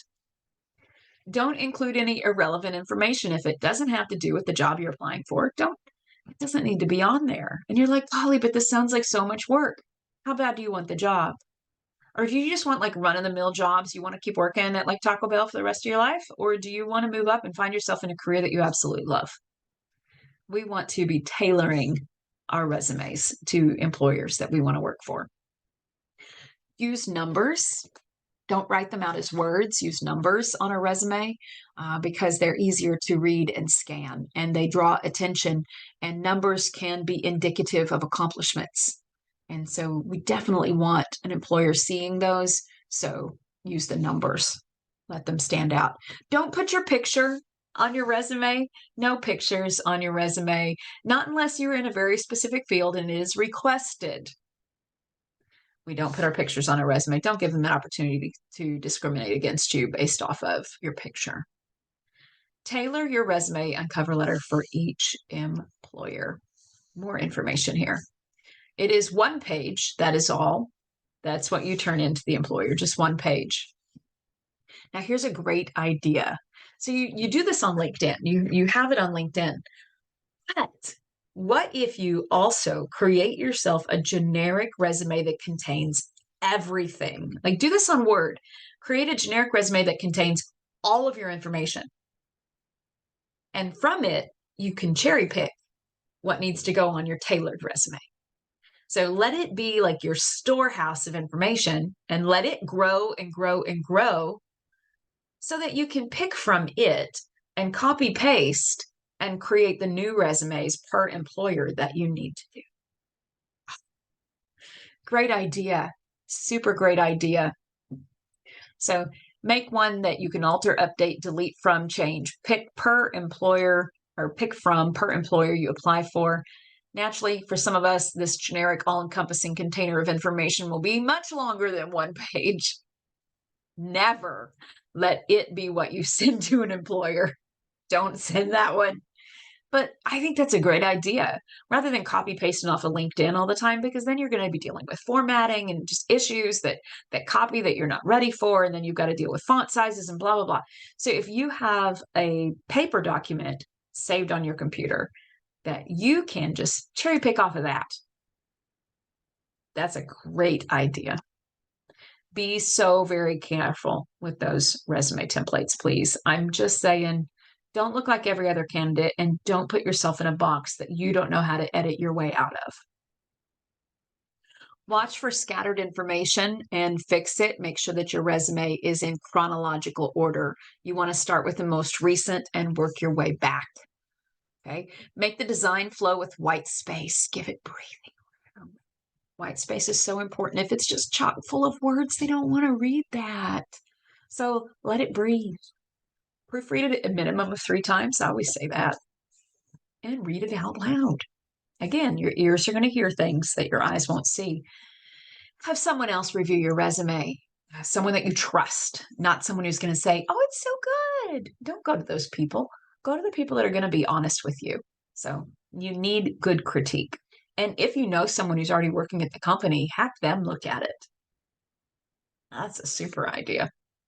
Use a good printer. If using copies, same paper as your cover letter and your reference sheet. They all need to match in format.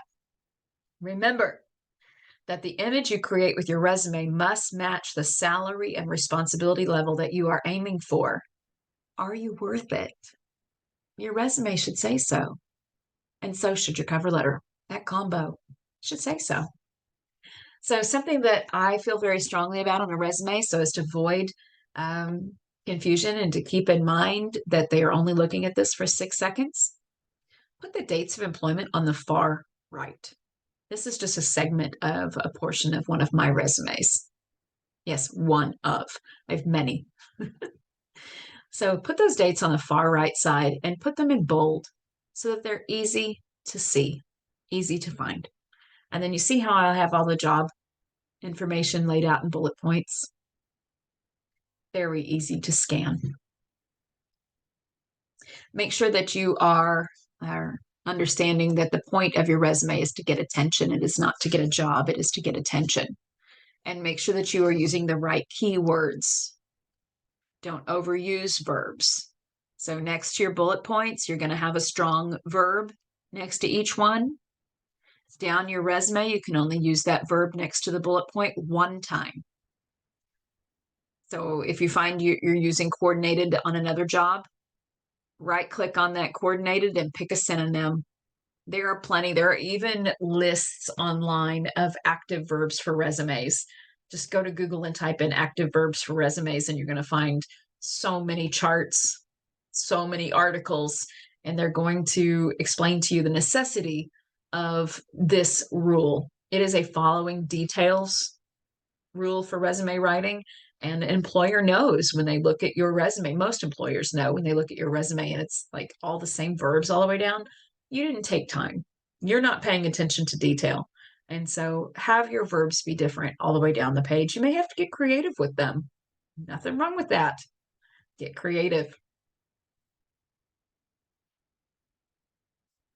All right. So here we go. I told you I was going to show you scientific information to back this up. How long do employers look at resumes? This is pulled off of Indeed.com. On average, employers look at resumes for 6 to 7 seconds. That's not very long. Let's count it. 1, 2, 3, 4, 5, 6. Toss it. That fast. However, the amount of time that an employer spends looking at a resume varies from company to company.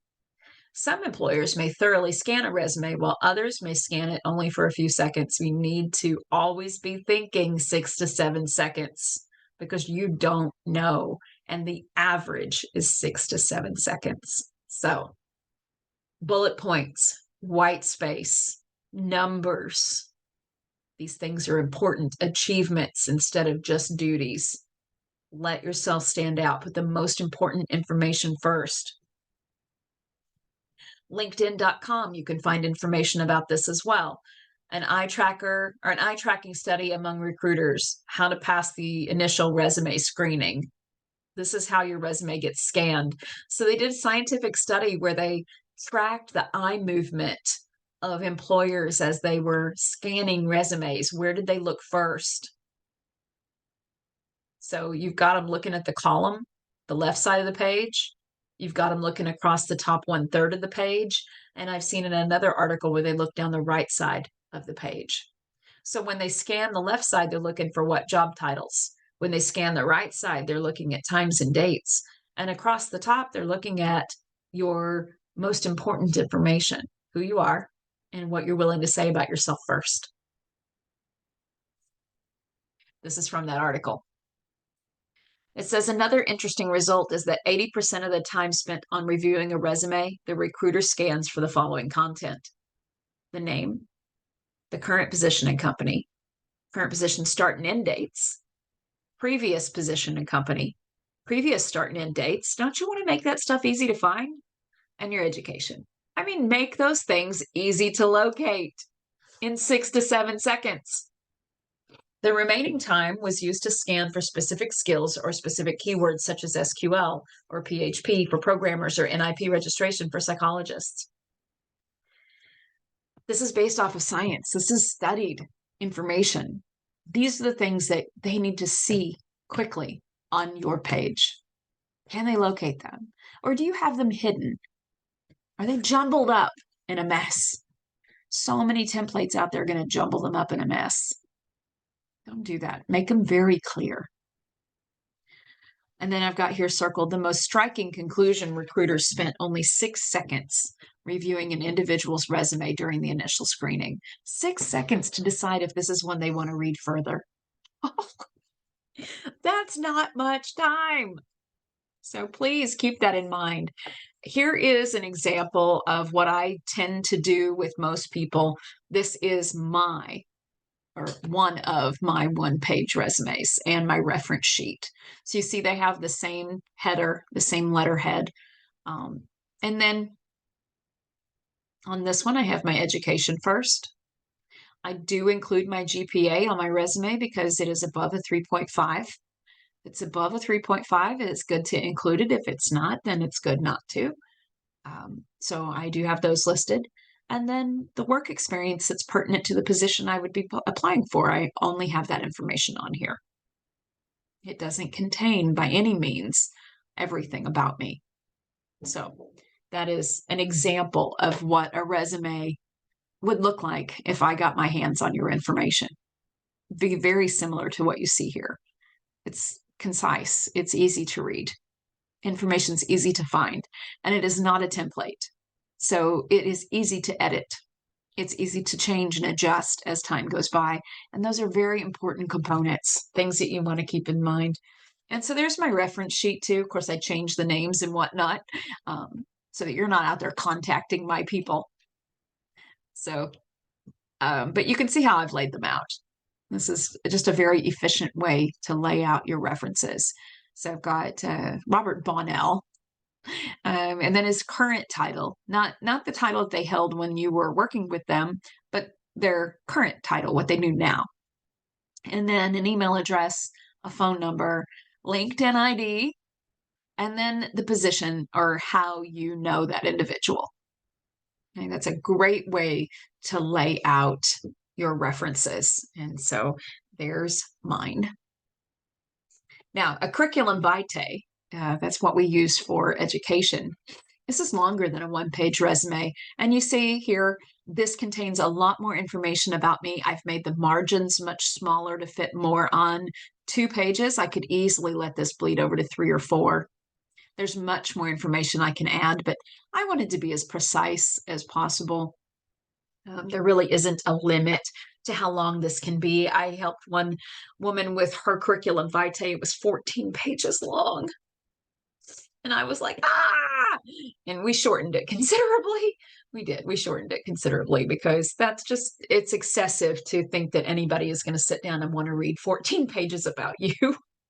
It's much less scan 14 pages about you. So, so here we have a curriculum vitae. This is something that I put together to showcase me. I've changed some of the words around. That reference sheet. Let's talk about the reference sheet for just a moment. You need it to contain folks who can speak about your work and your work ethic.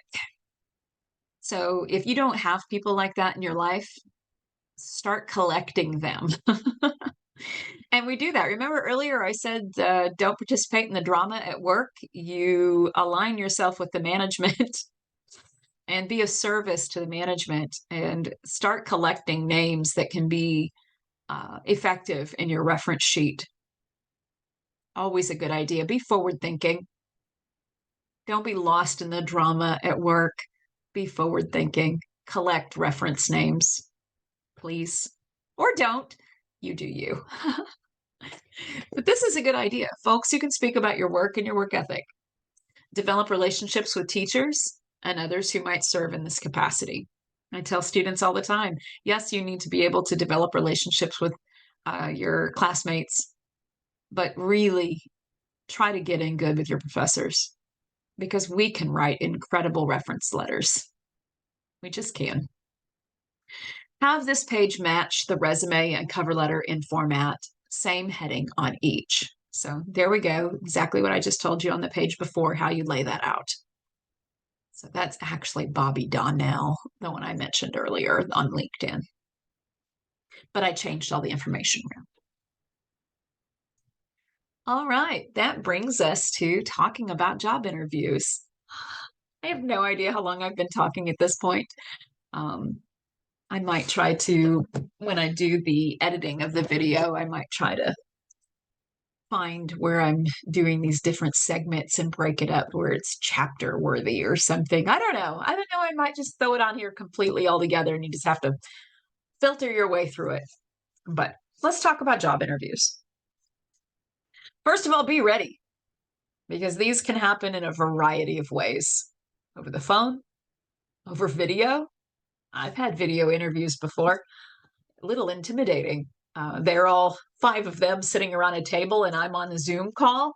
And so I'm having to navigate that. I've been in that position before. Sometimes they can just be a questionnaire done over email. Most often, though, they are done in person. And so, but even in person, you've got to be ready. It can be done in a variety of different ways, and you might not know what to expect prior to going in. There is absolutely nothing wrong with calling ahead of time and asking, what sort of an interview will I be having so I can be prepared? And by the way, this is Stacia Cunningham. Let the person at the front desk know who you are because they're going to tell and show that you're responsible. That's a good thing. So be ready. It might just be one interviewer and one candidate. Cool. It might be multiple interviewers with one candidate. It tends to be more what we see. One interviewer with multiple candidates. Have you ever seen that happen? I have. And it's fun to watch. I wasn't one of the candidates. I was observing this interview. I was like, oh, dang. Because that first person that gets asked the question, maybe they do a really great job. And then you're sweating because you're like, I have nothing like that to say. Horrible situation, but it happens because you throw people into a high pressure situation. You see how they respond to it. And then you can more easily pick out the ones you know are going to be able to adapt to your environment. It's strategy. So then we've got multiple interviewers with multiple candidates. So this is kind of like popcorn dating, right? Like you're just like moving around the room. Chaos. But you just never know. So maybe try to get ready ahead of time. Now, I want to talk about informational interviewing. This was a new concept for me, and I learned it from this fella right here on the right. His name is Mike Hodge, and I didn't ask him if I could put him in this, but I asked him if I could put him in the PowerPoint. So here he is. So where I first heard of informational interviewing, when he neared the end of his college education, Mike took it upon himself to travel around to multiple lawyer offices in the St. Louis area, reputable offices. He introduced himself as a college student looking for information on interviewing for lawyer positions once he graduated. He asked to have a few minutes with each attorney in each office. Most said yes, and he was able to garner excellent information prior to his job hunting season. And upon graduation, he had several job opportunities lined up because of his tenacity. And I remember when he told me this story, At that time, he was a general consul for Vatterott, where I was teaching, and it was late in the evening. It was a 6 to 10:30 class, and the classes had let out just a little bit early, and so a lot of times they wanted us to stay until the 10:30 mark, even if the students all got up and left at 9. I mean, we're still there hanging out. So some other faculty and I were sitting around, and for some, I don't know why Mike was still in the building, but he was still there. And so he ends up in the room with us. So we're all sitting around a classroom. There are probably 5 of us in the room. And we're talking about job skills. We're talking students. We're talking how to best benefit our students in the arena of job skills. How do we help these students get jobs, right? And so, and this was important to Mike because he's the attorney for the school and he's dealing with a lot of things that we didn't know about, kind of thing. And he tells us this story that when he was a college student nearing the end of law school, he took it upon himself to go around to multiple offices and ask, "Hey, can I interview one of the lawyers, please? I'm going to be looking for a job soon, and I want to get some good information. I want to find out what I should ask in an interview, how I should dress, what are some things that would be impressive. I want to show off my resume. I want to get some advice on it, blah, blah, blah, blah, blah." Most all of them said yes. And then when he did graduate, he had several job opportunities available because he had taken it upon himself to do this informational interviewing, go around and ask questions prior to your job hunting season. Go to places that hold the jobs that you want to have and ask them, what do I need to do? How can I be best prepared? And put yourself out there. So I have been talking about what Mike said that night in the classroom for years now. And I reached out to him last year and I was like, "Dude, do you remember when we talked about?" And he was like, "Yeah." And I said, "Can I have your permission to put your name in here?" So that I can back it up and verify. I can give you verifiable information. I tell my students all the time, if you're going to quote someone, you need to be able to let your reader know who said it and why it's important, why you should listen to them. So Mike Hodge, who is he? He's a lawyer in St. Louis, and now he is Government Contracts Counsel, attorney professor, St. Louis University. That's what he's doing now. So he has a thing or two to tell us about information that leads us towards success. Now, here's something. This is from our LinkedIn conversation. So I just thought I would actually just screenshot what he said and throw it in here. He says, "Hi, great to hear from you. Yes, I'm a big fan of informational interviews. It gives the person looking for a job control over who they want to approach, ask the questions they want to ask, and help in guiding themselves on which companies and/or specific leaders in the industries in which they are interested in pursuing professionally. There are now all types of resources online about informational interviews, but the book I bought way back when was Guerrilla Tactics for Finding the Legal Job of Your Dream, or something close to that title, going off of memory here." And so here is the cover of the book. And if you'll pardon me for just a second, I want to show you. I bought it. I bought it because I respect Mike. And if this is where he got the information, then this is a book I need to have in my collection. It's a book I need to reference. It's a book I need to point my students to. Guerrilla Tactics for Getting the Job. I mean, this says legal job, but the job of your dreams. Guerrilla Tactics. I love that. So there is some excellent information in there. It says, regardless of your grades, your school, or your work experience, how do you get that job that you want? Soft skills. I highly recommend this book. So thank you to Mike Hodge for letting me quote him and giving you that helpful information. It is something you definitely want to consider doing for yourself if you're serious about getting into a career field that you really want to be in. Go talk to people already in that field and ask them questions. What should my resume have on it? How best do I participate in an interview? What is the work culture like? What can I expect? Ask those questions. Another great idea is to use a career fair. I'm so excited I can't talk straight. So use a career fair for your informational interviewing. Like, don't go to the career fair necessarily looking to get a job. Go to the career fair because you have a giant room full of captive employers. They're all there for your science experiment. So you go, your sociological experiment, you go and you take copies of your resume in a leather bound folder and you go from table to table to table. Hey, would you mind reviewing my resume? As an employer, what advice would you give me? You've got them held captive, and most of them are going to be grateful to have somebody to talk to because a lot of times they just stand there at their table waiting for somebody to come by. So take advantage of that. Use a career fair as an opportunity to informational interview. Get solid information on your cover letter, your resume. Ask them questions about interviews. Like, what kinds of interview questions do you ask the most? What are you really looking for when you ask interview questions? Like, be asking them, how much do you pay attention to body language? What are some things that are most important to your company? Get that information from them. Ask them what they're looking for. Ask them what impresses them. They're a captive audience. They are literally a captive audience if you go to a career fair. They have agreed to be there for more than likely 2 hours minimum. So go do it. Go you, right? Absolutely. Use that as an opportunity. So, and here I found this chart of some career fair tips.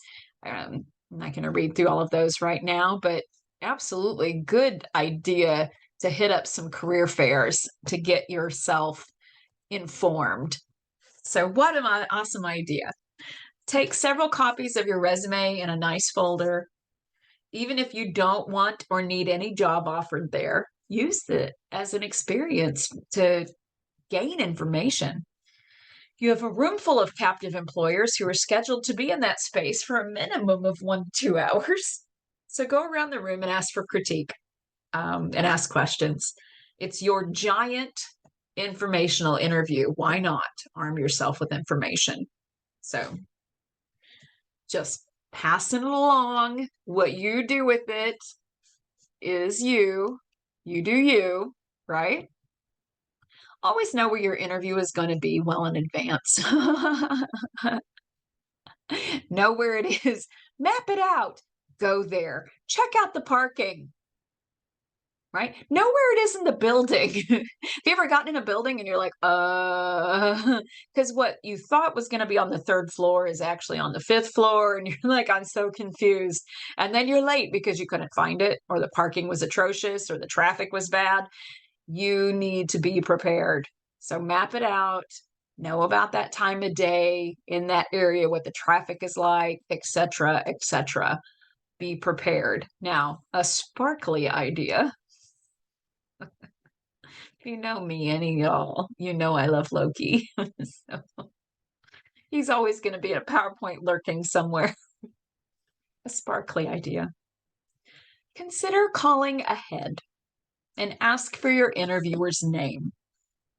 That way you can greet them by name properly. It's a great idea. Call and talk to the person that answers the phone. Get some information from them prior to the interview. Make sure they know your name because they'll take note and they'll tell someone. Now, this is important to know. The most important thing to know before you begin the interview is it begins when you pull in the parking lot. You're being watched, whether it's on camera or by the person at the front desk. You need to understand that you are being watched. Okay.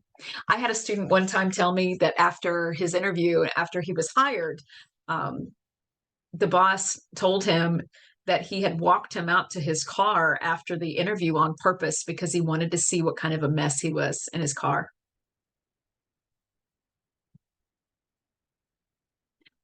And I was like, oh my gosh, that's brilliant. You walk somebody out, not just to the edge of the building, but all the way to their car so you could see what kind of a mess their car is. Messy car, messy desk, messy car, messy life, messy car, messy person. I mean, that's the employer's prerogative to think so.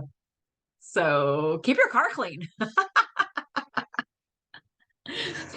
The first visual impression makes the biggest contribution to an interviewer making their mind up either positively or negatively about you within the first 5 minutes. Now, we heard Charlie Balmer say that at the beginning of all of this. 5 minutes. He knows if you're somebody he's going to be interested in hiring or not. And then he's got to sit there and go through the rest of it and be nice. Maybe he won't be nice, but regardless, 5 minutes. Your first impression matters. So get there on time, which means 15 minutes prior to the scheduled time. You always show up 15 minutes ahead of time. Don't show up 20 minutes ahead of time. Show up 15. Stay in your car for 5. Okay? Do not arrive at the scheduled time. 15 minutes ahead. I'm telling you, that is what is appropriate. Yes, I said it twice. Be very courteous to the person that shows you to the waiting area. There are several reasons for this. Number one, what if that person turns out to be your interviewer? It's happened. When I went to my interview for the welding school after Vatterott had died, I walk in. I teach this stuff. I know what to do. I walk in and I'm dressed very professionally, but also welding school professionally because I had done some research. So I walk in dressed like I work there. And I sit down and I have my one folder with me. I left my purse in the car. My key was tucked nice in my pocket. My phone is put away. It's on silent. I know not to get it out and look at it. I'm getting ahead of myself here. So the phone is put away. And I'm sitting there and I'm smiling. And I'm immediately striking up a conversation with the young woman at the desk as soon as I come in. She says, go ahead and have a seat over here. I'm like, okay. And so then we continue to just chit chat, make it nice, having conversation because I know what I know. And what I'm telling you is she's the face of that company. They have her at the front door. She's the face. She knows everyone who works here. And she gets to have an opinion. So I'm making nice. I find out her name is Julie. So Julie and I are talking. And in comes this really tall lady. She's Jamaican. And I figured that out real quick as soon as she opens her mouth and starts talking. She's probably 6 foot on her own and she's wearing 3-inch heels. She's dressed in a skin tight suit. She's got long hair, dark skin. And she just joins in the conversation. She leans on the counter and she introduces herself and we just start talking and I'm not 100% sure who she is, but I know she works there. And so I'm talking to her. I'm laughing. We're just joking, but very professional. And about 10 minutes into this, she goes, are you ready to go on back? Let's go on back. And I was like, I knew it, right? And so I follow Veronica back to a room, and turns out she was my interviewer, and then she was my boss. So you just never know what's going on there at that front desk. I have a friend who's a chiropractor, and now she's a professor in chiropractic. But years ago, when I was teaching at Vatterott, she had her own chiropractic office there in the St. Charles County area, just outside of St. Louis. And I asked her if she would consider coming and being a guest speaker, talk to our medical assisting students. And she was like, absolutely. So she came and she talked to them about job skills. And I will never forget, she told this story to the students. And I'm just going to really give you the nuts and bolts. But she told them that your interview in her office is half over before you ever sit at her desk, because she trusts her front desk staff that much. They're interviewing you before you even know it. And so after candidates would leave her office, she would call her entire staff back and get their opinions. What was the person doing while they were waiting? Did they talk to you? What did they talk about? How were they spending their time? Because she'd leave you waiting on purpose. Sometimes employers will leave you waiting on purpose because they have people watching you. This is the soft skills part. What are you doing when you don't know you're being watched? Very important component. So be courteous to the person that shows you the waiting room. While waiting, watch your posture and conduct yourself as if everyone going by is your potential interviewer. One time, I was in the interview room with Sam and Al, the director of education and the assistant director of education, and I knew that the person that we were about to interview was there. I knew the person was in the lobby. We had gotten a message saying that the individual was there and one of us would go down and get them. And we were just talking. The three of us are just sitting there talking. And I'm like, should one of us go get them? And Sam goes, Al, just go walk through there. Go walk through there, take a look, and come back up. And I was like, what? He's, yeah. So Al did. He walked down. He went down the elevator. He went downstairs. He walked through the lobby and checked out the person and came back upstairs to report what the individual was doing while they were waiting for their interview. You learn so much about a candidate when they don't know they're being watched. So keep that in mind. While waiting, watch your posture and conduct yourself as if everyone going by is your potential interviewer. Be willing to smile. Don't be on your phone. Don't be crunched up with your body language. Look comfortable, look professional. Read the magazines that are reputable, not the People or the Star, whatever they have laying about. Pick something up to look at if you don't have someone there you can talk to. Pick something up to look at that's going to be professional. So there's Veronica. I was going to tell my Veronica story at that point, but I'm telling you, she came out and she just made herself comfortable on that countertop and just started talking and everything. And I had no idea. Like, I hadn't called ahead to get that information, like I'm telling you that you should.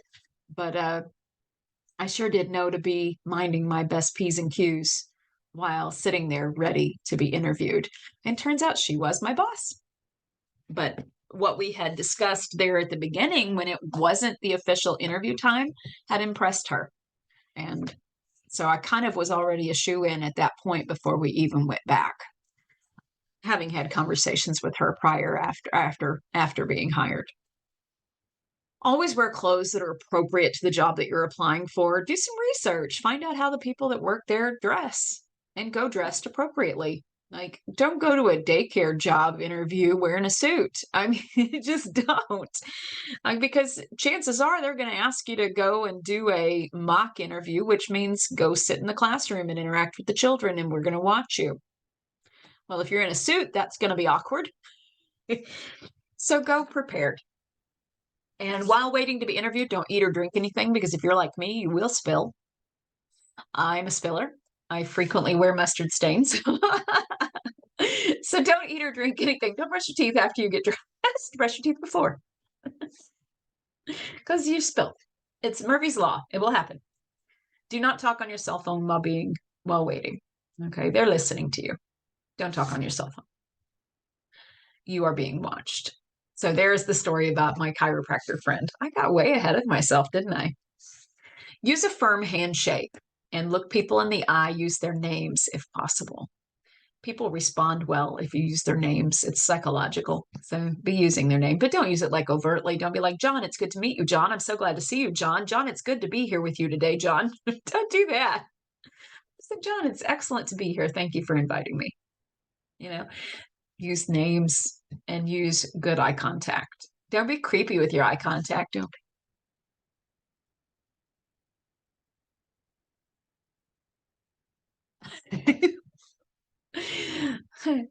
Blink, right? Blink, move around a little bit, but make good eye contact. That is extremely indicative of strong emotional intelligence, is the ability to make good, warm eye contact. So do that. Be willing to look people in the eye and use a firm handshake. Do not look impatient or bored. It conveys the wrong message. So this is where we have to really be thinking about body language, because your body language is going to say impatience and bored. If you're tapping fingers, you're tapping a foot, that's not good. That does not show that you're relaxed, that you are in the moment, that you are here for the interview. You also don't want to be crossing your arms, because that can indicate closed off and defensive. It might be that you're cold. They might have the room as Arctic cold as a freezer. Don't cross your arms because it also sends the signal closed off, defensive. I am not here for the party.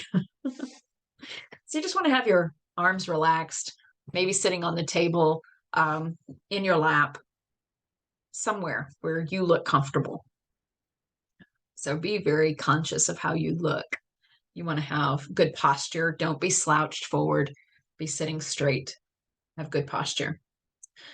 Then there's the Sam and Al story, right? Some interviewers will keep you waiting just to see how you react. So I totally got ahead of myself on all three of those stories, but they're there. They're important. And I think I have another one. I haven't come across it yet. Maybe that's with the interview questions. So I'm going to wait. I won't say that just yet. Oh, remain standing until you're asked to be seated. That's a good one as well. That's just polite. Take as little with you as possible. You want to take one folder, and I say get a nice leather-bound folder. I usually have one near me when I'm doing this lecture so I can show it off. But you can pick one up at Walmart for 25, 30 bucks. And it's worth it. It is a worthwhile expenditure. I know some of us, that's like, oh, that's a lot of money. Yeah, it is, but it's good quality and you'll have it for a long time. So it's a good idea to have one. So take that with you. And only what fits in there. Don't take anything else in. Don't take your purse in. Your purse can be an issue. Like, let me just show you. Let me show you why it can be an issue.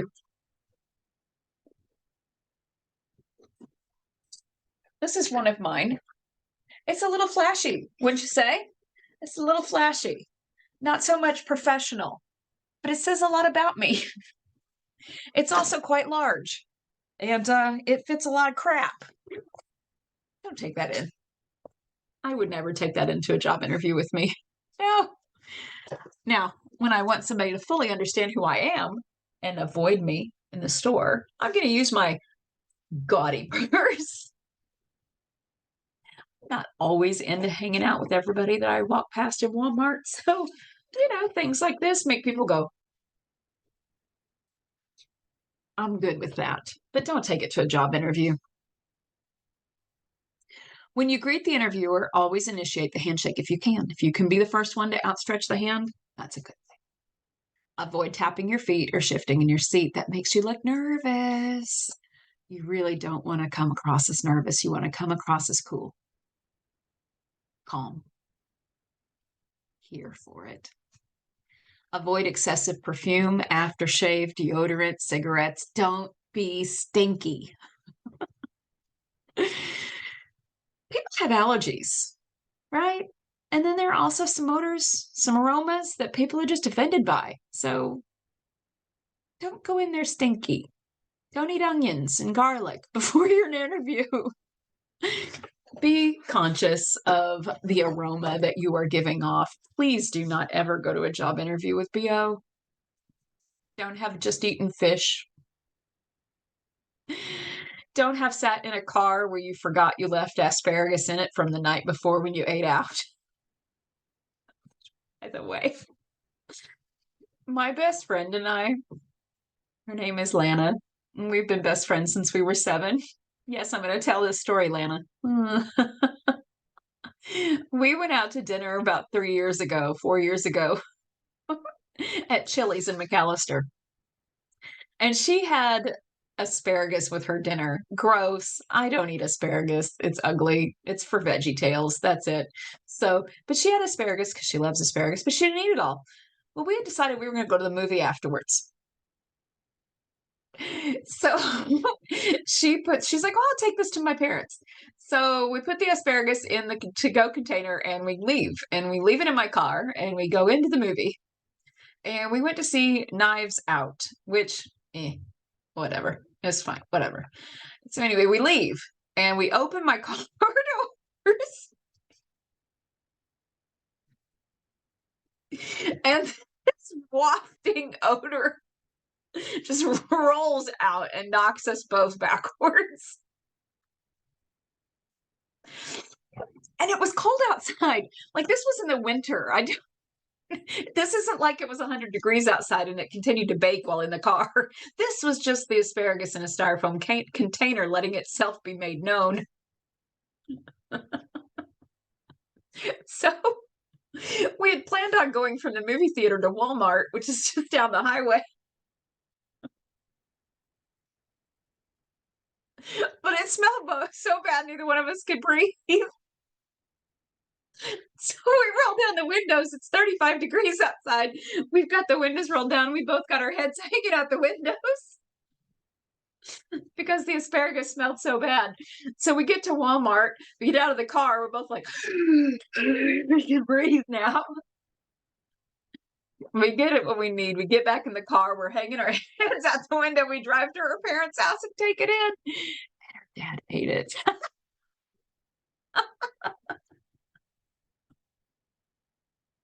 Oh, oh, I can imagine we both had an odor on us. Oh my God. Was the foulest smell I've ever smelled, and I've had 6 babies. So don't be stinky. And I'm asking you, I used to call this Vatterott cologne because unfortunately many of the students at Vatterott needed to smoke weed in order to get through their days. I don't know. So I just started calling it Vatterott cologne because it stinks. It stinks and it's offensive to many people. You might not think it stinks. You might think it even smells good, like my cousin. I think she's crazy. It's odoriferous. It's pungent. Don't be stinky. Don't smoke weed before an interview. Don't. Just don't. Because you don't know. That person in the room, they might just not hire you because they slightly smell it. And they may have a real strong feeling about that. So just be thinking. Be thinking before you go. Don't stink. Use a little bit of perfume or cologne, a little bit. Don't be stinky. And I spent way too long on that don't be stinky part, but it's important. You really need to understand how important that is. Listen carefully for the interviewer's name and use it. If you don't already have it by this point, if you haven't already used it by this point, figure it out and use it a few times. Be prepared for the interview to be conducted in a variety of manners. Okay. I went to an interview one time. It started out one-on-one, and then he asked me to wait in another room, and then he put me on a computer, took a test, and then after that, they made me wait some more, and then I ended up in the president of the company's office, interviewed by 5 people, and the interview ended up taking 3 hours. I had no expectation of that, no clue that that's what I was about to encounter. Was completely unprepared. Needless to say, I did not get that job because I know, and I was much younger. I know every step of that process, I had this like deer in the headlights look on my face. Like, what's going on? No. So be prepared that it could come at you in a variety of ways. Always be alert and act interested. Use words to answer questions, not nods or head shakes. There's nothing wrong with using a nod or a head shake, but make sure it's accompanied by words. And, oh, this is big.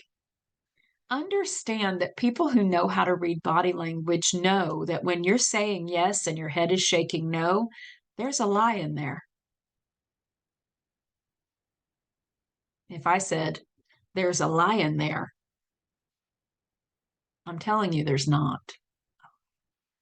Because my head is saying what I really think. Our body subconsciously will tell what we really think. So be careful with your head. If you're telling them a positive, true story and you're shaking your head no the whole time you're talking, that is extremely indicative that at least a part of what you're saying is not true. So be aware of that. Make all of your comments in a positive manner. Speak clearly, firmly, confidently. Make sure that they can understand you. Maybe you don't know if people can understand you or not. You might want to talk to some people in your life before you go to an interview who will be honest with you. And do I enunciate? Am I clear when I speak? Find that out before you go so that you'll be clear in the interview. Champion your strengths, not with ego, but with confidence. This is where some of us get tripped up because it's uncomfortable to say I'm good at something. Get past that because there's nothing wrong with knowing what you're good at. Know what your strengths are and be able to champion those. You guys are only getting like a portion of the real me right now because I have to be seated for this. I guess I don't have to be. I could set this up somewhere where I could wander around and just have one of those owl things that follows me with the video camera. But in the classroom, I'm all over the place. I'm like moving, I'm grooving, I'm dancing, I'm doing all kinds of stuff. Students are just like, my strength, I'm an engaging professor. I am an engaging instructor. And I know it's a strength. I'm not being egotistical by saying that. That's something I'm gifted in. Don't ask me to help you with your math homework. You won't do well. It's not my strength. I know what my weaknesses are, and I know what my strengths are. I can find positive in hard situations. I can find a way to laugh when things are really sad. One of my strengths is interpersonal skills. I am very good at working with people. I read people. I know how to communicate with people. That's a skill that I have. And I'm grateful for it. I'm very grateful for it. And I'm not going to be egotistical about it, but I will be confident about it. And I think that's why, I know that's why, not I think, but I know that's why I get so excited with this lesson. And it's hard for me to contain it within for class. I leave myself 2 class periods to do this, which is 2 hours and 40 minutes. I can't do this talk in 2 hours and 40 minutes. I actually literally I've timed it before and I've, because I used to allow myself to do a much longer session. I have somewhere, if I do all of it, like 9 hours worth of material. And I could talk that whole time. Might need to take a drink every now and then, but and go to the restroom, but pause. But champion your strengths. Know what it is that you're good at. Figure that out and be comfortable with it. It's okay to know what you're good at. It's actually important. It's called emotional intelligence to know what you're good at and what you're not good at. Be aware what your weaknesses are too. Admit what they are. State what you have learned about yourself from these weaknesses and how you've grown and continue to grow. They'll ask you about these in your interview. What are your strengths? What are your weaknesses? Be able to talk about those and be confident in them both. It's okay to have weaknesses. We all do.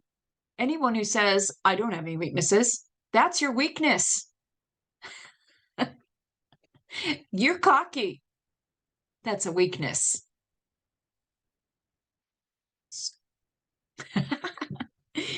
Be willing to admit your weaknesses. I can get off topic. I'm sure that none of you believe that by now. I can always try to bring it back around, though, because I know that about myself. But I can be easily distracted by my students, and they think that's real fun. But once I realize it's happening, I very quickly maneuver it right back around to where it needs to be. They asked me in my interview for my current position as a professor at TCC, they asked me what was one of my weaknesses, and I said, I'm chatty Cathy.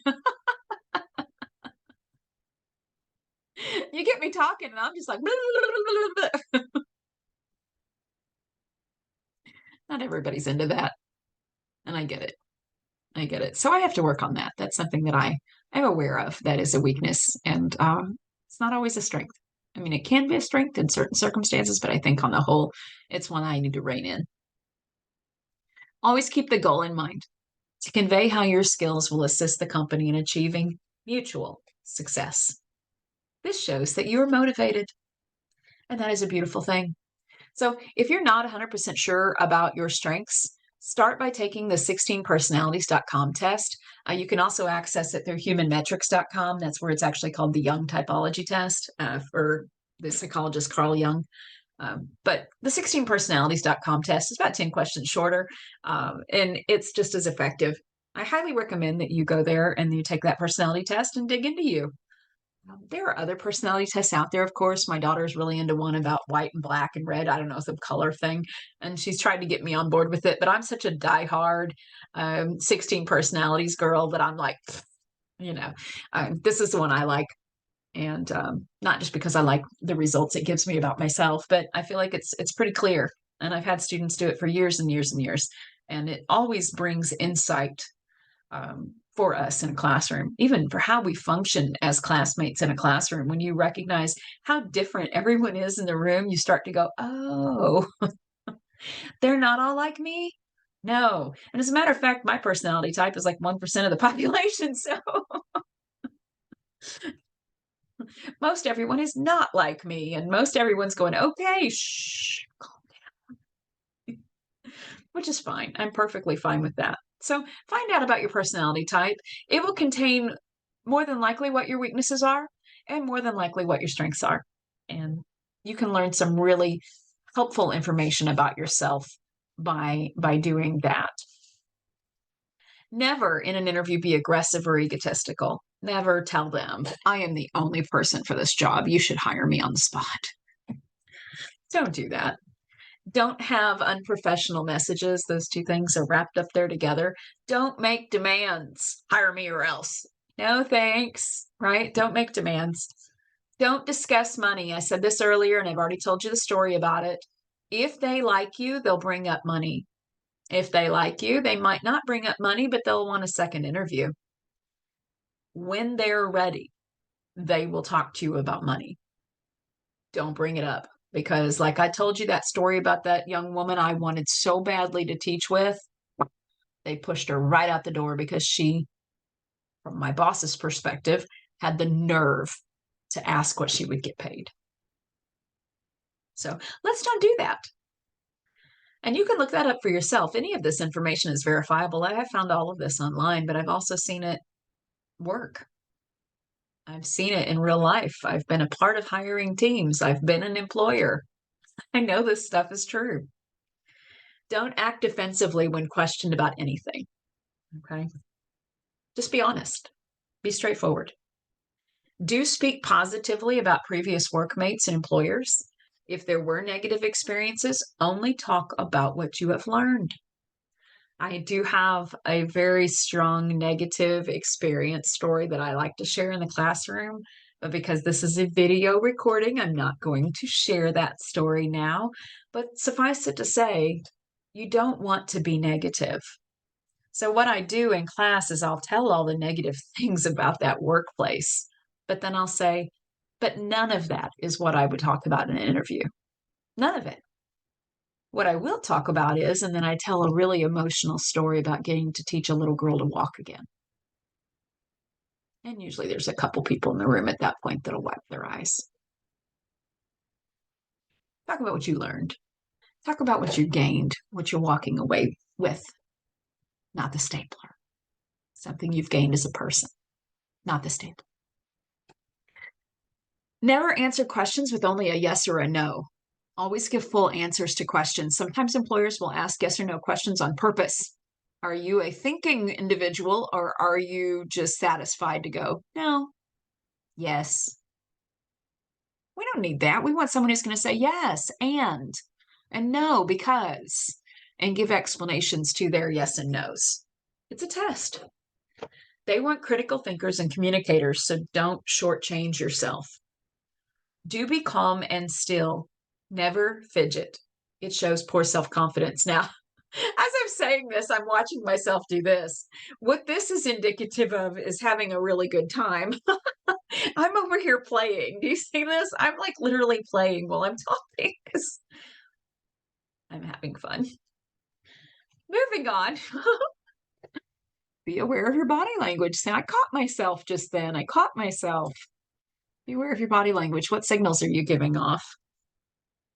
Don't use overly expressive hand movements. Don't cross your arms. Don't shrug your shoulders. If you don't know, say, I don't know. Don't go, please don't do that. Do lean forward slightly with your hands on the table or in your lap. When you lean forward slightly in an interview, which is what I'm doing right now, it might be kind of hard to tell, but that shows a sense of interest. If you're leaning away, That shows that you are not wanting to connect, that you are feeling distant.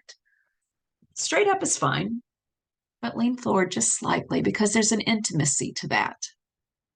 And if you're feeling that this situation calls for just lean forward a little bit to let them know that you're connected, then do so. Show interest in the job or the company. Ask informed questions about them. Show that you have done your research. The first dreaded question in an interview is always, and it's not even a question, it's a statement. Tell us about yourself. And this is where we all go, no, I don't want to. Like, I hate this part. Have it pre-written. Practice it. Know what you're going to say. Be ready for this. It's going to happen. So be ready for it. Prepare. This is your personal commercial. It is a brief career biography that conveys your career choice, knowledge, skills, strengths, abilities, and experience that make you uniquely qualified for the position. It needs to reflect your personality, sell you in a brief statement, match your skills to fit the company, no personal information, nothing personal. They don't need to know anything about you outside of career-related information. Have your career objective vision clear. Maximum 2 minutes to deliver. Don't talk longer than 2 minutes about yourself. You don't want to go less than 30 seconds. You put it on a 3x5 card and keep it with you. Practice it. Have it written out. Practice it in a mirror. Practice it in the car. Be looking at it before you get called up to the interview if you don't have the opportunity to be talking to people. Just be ready for this. So here's an example. This is one I could use. This is me. In 2010, I graduated from Lindenwood University with a Master of Fine Arts in Creative Writing.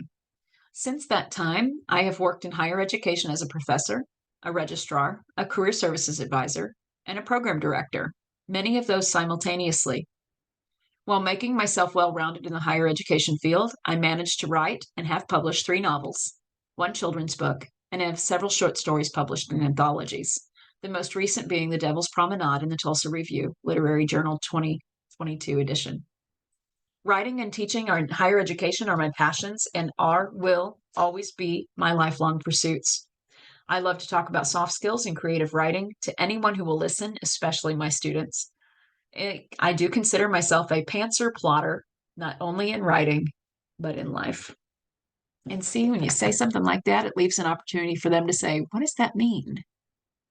And then I get to say more. So this is me. This is my commercial. This is what I will say about me. All of that is true. It's all professional. There's nothing personal in there. But it all says, hey, I can multitask and I'm efficient.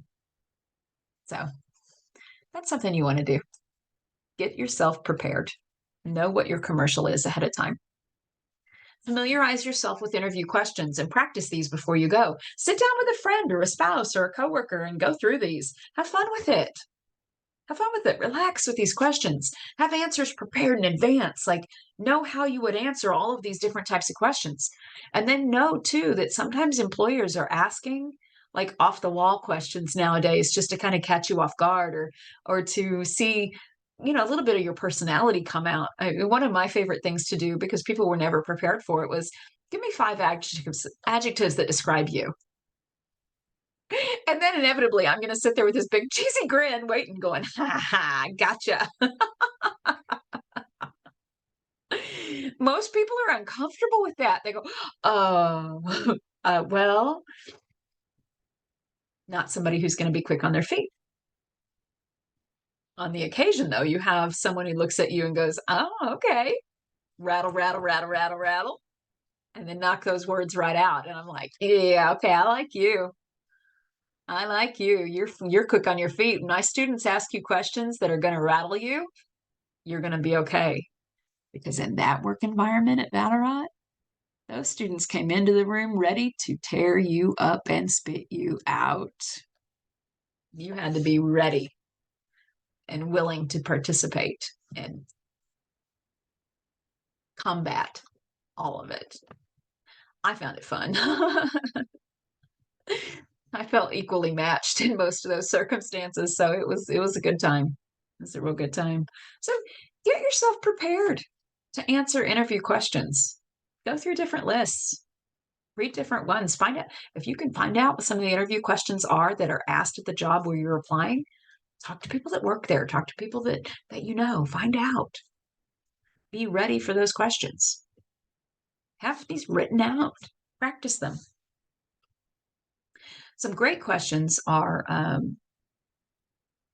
well, that's when you ask questions, so we'll get to that. This I found on a website called Novo Resume. Strengths that employers desire.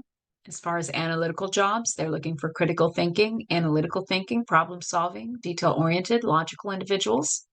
Creative jobs, they're looking for creative in originality, open mindedness, detail oriented, curiosity. Management jobs, they're looking for keywords like leadership, organization, communication skills, persuasion, teamwork, detail oriented. Hands on jobs, hardworking, detail oriented, motivated, multitasking, problem solving, punctual.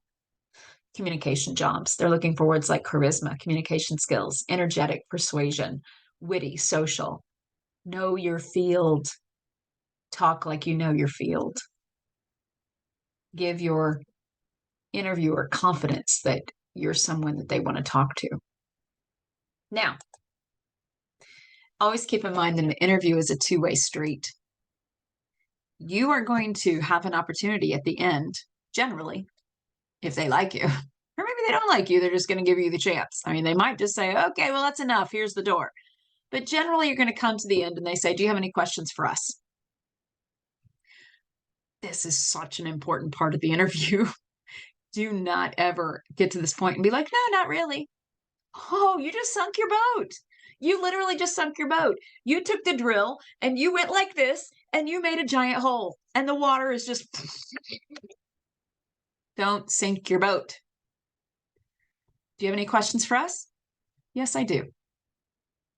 Have them prepared in advance. Okay. You want to have a list of at least 20 questions prepared in advance. And you're like, 20? Here's the thing. Most interviews end up being somewhat conversational. So a lot of these things that you have prepared in advance may have already been addressed. And then you get to the end because you only came in with 3 questions and you're like, crap, we already talked about these. No, I don't have any questions left. Drill that hole. But if you've got 20 prepared in advance, chances are really good you did not discuss all of those. And so you're going to have plenty to rely on. You can open your folder up, say, actually, I do have some questions prepared. And open your folder up. Show that you are responsible. Show that you are prepared. Get that paper out. Have a pen. You're going to take notes on what they say. They're taking notes on what you say. It's a two-way street. You take notes on what they say. Right? Show interest. So be prepared with at least 20 questions. Do not ask yes or no questions because someone like me, you ask me a yes or no question, I'm going to sit back and smile and go, no, as my answer. I'm not going to explain it to you. You didn't ask me for an explanation. You didn't ask me a good question. You just asked me a yes or no question. So I'm only going to give you what you asked for. And internally, I'm laughing just like that because I'm kind of a snot. I'm also an English teacher, so I find it really funny when you just ask a yes or no question. So do more than that. So how many questions? So here are some possible questions to ask at the end of an interview. Having them tell you what it will look like when you work there is brilliant because you are making them picture you working there. So to ask questions like, what would my first 30 days look like? What major project would I be assigned to right out of the gate? Have them picture you working there. Those are great questions to ask. But then there are some others. Now, when I had my interview for this position that I have right now, and we were in the video interview, so there were 5 people at a table, and I was on Zoom, and we're all talking, and they're all popcorn asking me questions. They get to the end. Do you have any questions for us?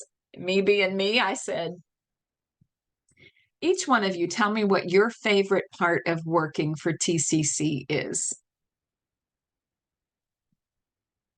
It was so much fun. Like, they got excited and they were each one telling stories and talking about working at TCC and what's been most beneficial and what have they enjoyed the most. And my interview went on and on and on and on because I took over at the end. I started interviewing them. I started talking to them about their experience at TCC. You get people talking about themselves and their company, they will relax and they will like you. That's psychology. So do that. Ask them what they like best about working there. And then also ask them questions that make them picture you working there. And so here are some ones that I found on the internet. Those are fine. But the most important question that you can ask at the end of an interview, well, here's some more. Those are some more. But I do want to get to the most important question that you can ask, making sure it's not on there. Here it is. This is your barometer. Last question you ask. Is there anything else you'd like to know about me? If they say no, we're good. You can be like, oh, dang, crap. But if they say, oh, we'd actually love to talk with you longer, but we have somebody else coming in, that's pretty good. That's a decent response. But if they say, yeah, actually, if you've got a few more minutes, you are on good ground. You are on good ground.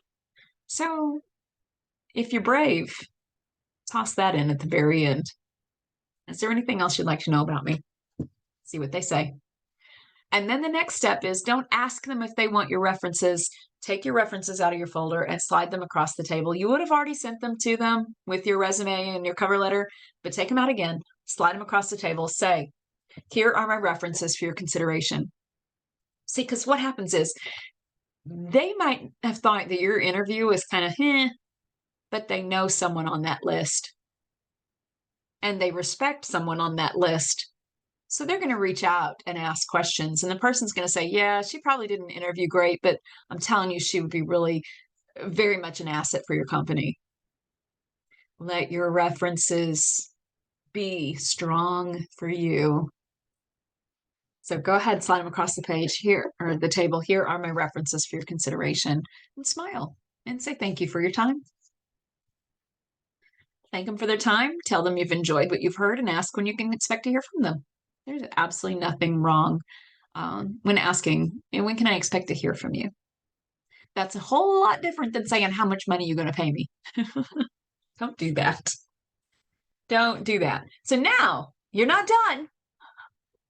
It's time for follow-up.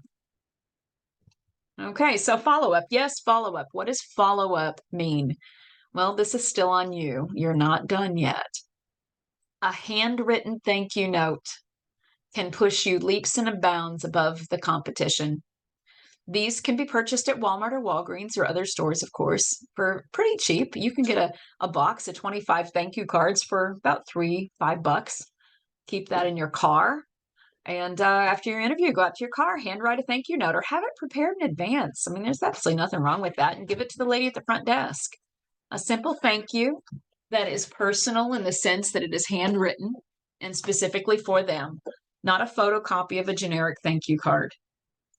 You want to stand out and do what every other person does not do. Almost no one sends a thank you card. So you show gratitude. And if you can say something personal on the card, like I've got right here, it says Go Cowboys. So maybe you're in the interview and there was something said about sports and you find out you're both on the same team or you like the same team or whatever. You could make some kind of a slight reference to that so they remember who you are. But do this immediately. Mail it if you want, but it is best to walk it right back inside and hand it to Julie at the front desk. Have her give it to the interviewer. This is just a great idea because it's kind of like a nice little bow on the whole package. And it's a great, because maybe somebody else interviewed well and they didn't do this. And they're going to think, wow, you really stood out. Now, don't be like this one person that we interviewed years ago. We interviewed this gal. Oh my gosh, the interview was fine. It was whatever.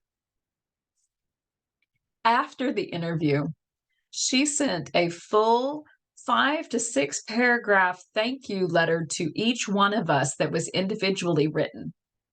Like, she tracked everything that I asked her and talked with her about, everything that Al asked her and talked to her about, and everything that Sam asked her and talked to her about, and sent us 3 long letters. At this point, I take my letter, I go to them, and I'm like, did you get one too? I know. No. This is over the top. No, thanks, no. I don't need Lucy cross every T dot every I following me around. Simple handwritten thank you note is perfectly acceptable. So we move from that to nonverbal communication. And a key question here with nonverbal communication is this: how often do you argue with somebody simply because you misunderstand them? A lot of the time. We find ourselves having fights and fusses because we don't know how to read nonverbals. And why do we not know how to read nonverbals? Well, here is the scientific data. Why does this happen? It happens because 93% of communication is nonverbal. And in ignorance of this, humanity focuses on spoken words, which account for only 7% of communication. So we're out there focusing on the 7% that we think is so important, but it's really not. It's the 93% that we don't know how to pay attention to. Those are the key elements of communication. So it is vitally important to a successful future to study and understand nonverbal communication. I mean, you do you. I'm going to keep saying that this entire presentation. You do you. I mean, it's your choice. I'm able to make this video and sit here and do this talk because I have found myself in a quite successful situation in my life. And so much of it is because I understand nonverbal language. I understand emotional intelligence. I understand soft skills, strategic skills, charisma. All of those wrapped up. So here's a breakdown. Elements of personal communication. You can look this up online. 7% is spoken words. 38% is tone of voice. And 55% is body language. This is why we misunderstand each other so often, because we don't read body language. We don't know how. We don't even know that it's a thing to study. For years, I didn't know it was a thing to study until I did. And when I did, and I began to study it, it changed me completely as a person. It changed my communication skill.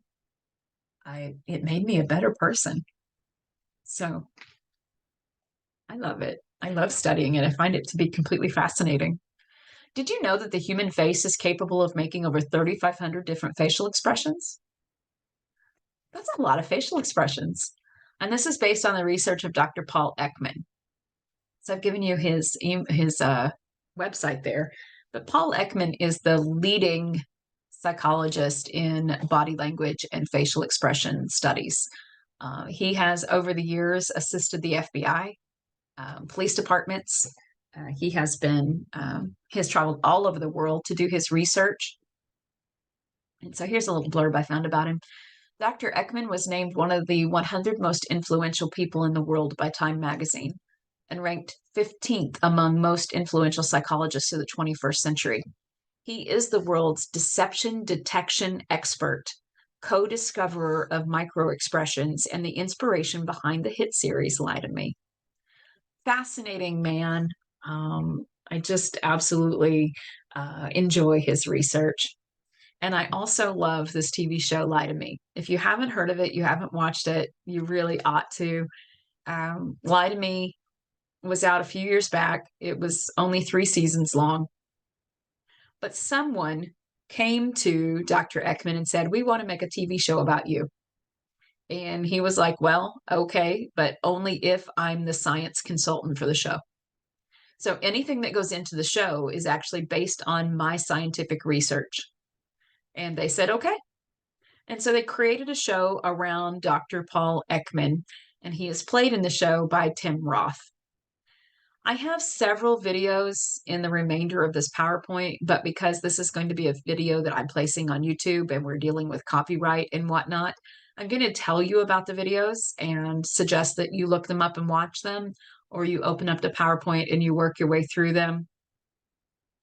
But this is a clip here, and I'm not going to play it because of copyright, but this is a clip from Lie to Me, where they're questioning this prisoner and they bring in the character of Tim Roth. They bring him in to study this guy because he's got a bomb planted in a church somewhere, and they don't know where. And so they need him to find out where, based off of his body language, and he's able to. Now, of course, it's a TV show, but like I said, Paul Ekman made very clear that the only reason they could do this was, or the only way they could do this is if they used all of his science data and science research to create the show. And so that's what they did. And so I've got up here on the side here, watch Lie to Me on Hulu, Amazon Prime, Disney Plus. That's what Google told me. That's where you can watch it. It used to be on Netflix. I don't think it's on Netflix anymore. There are 3 seasons, and everything in the series is approved by Paul Ekman and his scientific research. It's fun to watch because you're being educated at the same time you're being entertained, and I'm all about being educated and entertained at the same time. I like to think of myself as an edutainer. I told you, if I were standing up right now, I'd be running all over the place. It's what I do. It's who I am. But so being entertained and educated at the same time is a win. I highly recommend that you look that show up and you learn some things. Learn some things for yourself. Also, Dr. Ekman discovered that although our faces are capable of over 3,500 facial expressions, only 7 of them are universal. Only 7. The other 3,493 are based on culture. That is crazy. It's crazy. So here are the 7 that he discovered that are universal around the world. Now, this picture comes from a company in the United Kingdom, so they spell some words differently than we do in the United States. So if you see happiness and you go, that should be spelled with an I, you're right, according to American English. So fear, contempt, disgust, anger, sadness, happiness, and surprise. No matter what culture you are from, you show those same facial expressions that everyone else does around the world. Isn't that fascinating? I find that to be completely cool. 3,493 of the others are all based on where we were raised and who we were raised by and where we live today. I love that. I think that's awesome. Now, this next video, I love this lady. This is Dr. Amy Cuddy. She is a social psychologist, and she has done immense study in body language. And not just body language, but hormones in our brains. And she and her research assistants, they discovered, or her cohorts, they discovered that how you choose to hold your body and what you choose to do with your body affects the chemicals that your brain produces. So, can you change your stress level by what you choose to do with your body? Can you change your confidence level by what you choose to do with your body? Yes, you can. The research is there, and I highly recommend that you watch this video from Amy Cuddy. She's specifically gearing this towards job interviews, and she says if just for 2 minutes before you go into a high stress situation like a job interview, if you put yourself into a power pose, and she does a lot of explanation about what power poses are, you put yourself into a power pose for just 2 minutes. Studies show that you significantly increase your testosterone levels, which is the confidence hormone. It strengthens your confidence level, changes your brain chemistry when you choose to stand in a power pose. Now, what most of us do when we go into a job interview is we roll our shoulders forward, we cross our legs, we cross our arms while we're waiting. And what you are effectively doing is producing cortisol in your brain. You are creating the hormone that causes stress. And so you feel more stress because your body is in a stress position. And so Amy's challenge to all of us is watch your posture, watch how you're standing, change how you hold your body, and it will change you as a person. And she's like, share this science. I don't have any hold on this. Share this with everyone that you know. She's like, let's change society. Let's create confident people. I love her. I love her passion. I love that she did this research and that she's sharing it with us. And I know that it works because I've done it. I've tried it. I think I first encountered this video back in 2012, and I've been watching it ever since with students after students after students after students. And I've almost got the entire video memorized. But it's just fantastic information that I want everyone to know. You are in control of how you feel. You control the outcomes of your life. Again, you do you. Me, I'm going to pay attention to my body. I'm going to understand that 93% of communication is nonverbal, even my communication with myself. If I'm choosing to be in a low confidence position, I will feel low confidence. If I choose to square my shoulders and walk down the middle of the hallway, I will feel confident because I have increased my confidence hormones in my brain. I am telling my brain what to produce so that I can change my feelings. You're in control and you have that power. All of you have that power. But look this video up on YouTube. You can find it by typing in Amy Cuddy power stance. You can find it by typing Amy Cuddy, your body language may shape who you are. You can type it by Amy Cuddy TED Talk, Amy Cuddy body language. It'll pop up with any of those search terms. It's a wonderful, wonderful video. And I've also, her website is amycuddy.com. She does excellent research for all of us. So some nonverbals to know. I've got a help guide attached right here, but I have the rest of it here in this PowerPoint. So we're going to take a look at this. 12 body language mistakes to ditch for your interview. This comes from flexjobs.com. Giving you the link down there at the bottom. It's very good information. So, want to speak volumes to a hiring manager without saying a word? Be self-aware and avoid making common body language mistakes that can send the wrong message. Your body language is always communicating something during an interview, and it may not be positive. There are so many ways body language can either make you sink or soar during an interview, says Catherine M. Parton, principal at Parton Communications, LLC. The main idea here is to release your energy instead of keeping it trapped inside. When released, you'll look and feel confident. When trapped, anxiety and nerves abound. So it's similar to what Amy Cuddy was saying. Bree Reynolds, FlexJobs Senior Career Specialist and Career Coach, added this.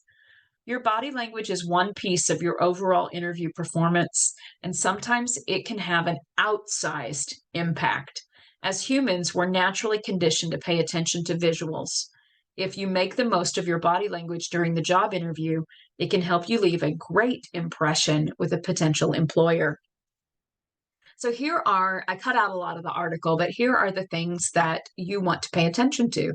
No slumping, right? Slumping, you should just know that. You should just know that slumping, common sense says slumping is not indicative of confidence. And you might be like, well, but I'm confident, I'm comfortable. Again, you do you. Because we need some people to go out there and do themselves so that the rest of us can succeed, right? I mean, we can't all succeed. So you go ahead, you do you. Don't listen to this. Slumping. Don't give the impression that you'd like to curl up into a ball and be anywhere else. Instead, sit as if there's a string tied from the top of your head to the ceiling. This trick also helps if you have a tendency to lean back in your chair, which could be viewed as not taking the conversation seriously. Similarly, watch your posture when standing. Push your shoulders back, keep your chin up, and stand with your feet slightly apart.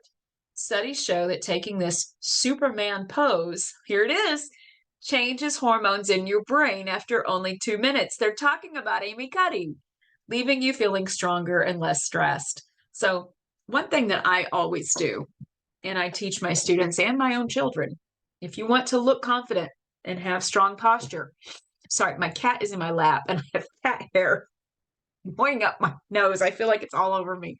He's shedding. Back to this. Shoulders. So let them hang loose. Take them straight up, straight back, drop them. That's where they're supposed to be. That is correct posture. So loose, up, back, drop. It might feel really awkward to some of you because you are a slumper. And because you are a slumper, I'm going to guess that you have low confidence. Am I wrong? So we want to change that. Up, back, drop. Start sitting this way. Start walking this way. Start standing this way. Watch how your feelings change. You will present more confidence, not just in how you look, because it will look that way, but how you feel. Science backs that up. Now, wandering eyes. Do your eyes dart about the room while listening and speaking? Are you guilty of looking at the ceiling or the floor rather than at people? Such actions make you appear apprehensive and distracted. Making direct eye contact with your interviewer both while listening and speaking, Parton says, every word, or make, not making, make. Every word you say should land on your interviewer's eyes. You develop immediate rapport by making direct eye contact. Again, like I said earlier, don't be like, don't do creepy eye contact, but good, strong, effective eye contact. You can drop your eyes now and then and look from one person to the other if there's more than one in the room. I do this with students all the time. They know I'm making constant eye contact, constant. And they know that if I look to make eye contact with you and you're not paying attention, chances are I might ask you what you're doing. In a fun way. I'm not trying to make anybody feel bad. But I'd be like, what you got going on over there? Can I see? Because I'm easily distracted. So you develop immediate rapport by making direct eye contact. The interviewer will see you as a confident and competent candidate. Practice this by sharing a story with a friend without breaking eye contact. Eye contact is so important. It lets people know that you're listening and you're intent. So please do that. Fiddling with objects. An interviewer who witnesses you playing with your jewelry, picking at your fingernails, or twirling your hair may assume you're bored or impatient. Luckily, this is a body language mistake with an easy remedy. Simply eliminate the source. Whether that means leaving bracelets at home or pulling back your hair. Another trick is to press the fingertips of your hands together to form a church steeple. You'll display confidence while keeping your nervous digits under control. So, control the fidgeting. Clenching. Avoid clenching. Hang tight to a chair's armrest or glue your hands to the desk edge and run the risks of looking like a roller coaster rider having second thoughts. So if you're like, right, don't do that. Such white knuckle grips also can lead your pent up energy to come out in other undesirable forms, such as toe tapping or chair swiveling. Except, like I told you earlier, I'm sitting here doing this because I'm like playing like I'm a kid in a playground. But it could give off a look of being nervous, which I'm so not. And I think the rest of this shows that I am not. A better choice is to use your hands to gesture while you speak to make answers more engaging, although see point number 7 to not overdo it. As Parton noted, this makes you look open and interested and allows you to use your energy in a positive way. Failing to smile. Dun, dun, dun. A simple but often overlooked body language mistake is simply not looking happy to be there. Interviewers may assume that you aren't. Instantly up your approachability and trustworthiness by smiling. People are naturally drawn to a happy face, and feel good chemicals smiling releases into the body will help you stay calm and upbeat. Smiling can change your chemical makeup as well. Smile more. Be free with your smiles. Smiling tells an employer so many things about you, but when we're nervous, we naturally stop smiling. Practice answering interview questions while reminding yourself to smile. If you don't smile sometime during a job interview, it may wrongfully tell them that you're not a positive person or you're just not excited about the role of the company, says Reynolds.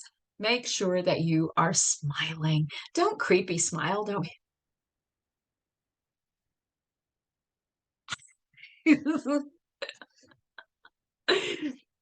but smile. And let it be real smiles. Like real smiles contain movement in the eyes. Fake smiles look more like this. That's hard for me. I don't want to smile like that.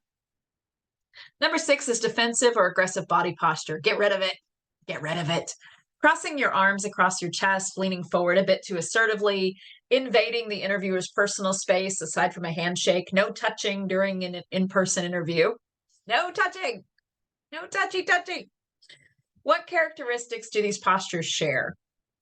They all risk coming off as being too, shall we say, in your face. Probably the last thing you want in an interview is to indicate that you're one to constantly question or challenge everything at every turn.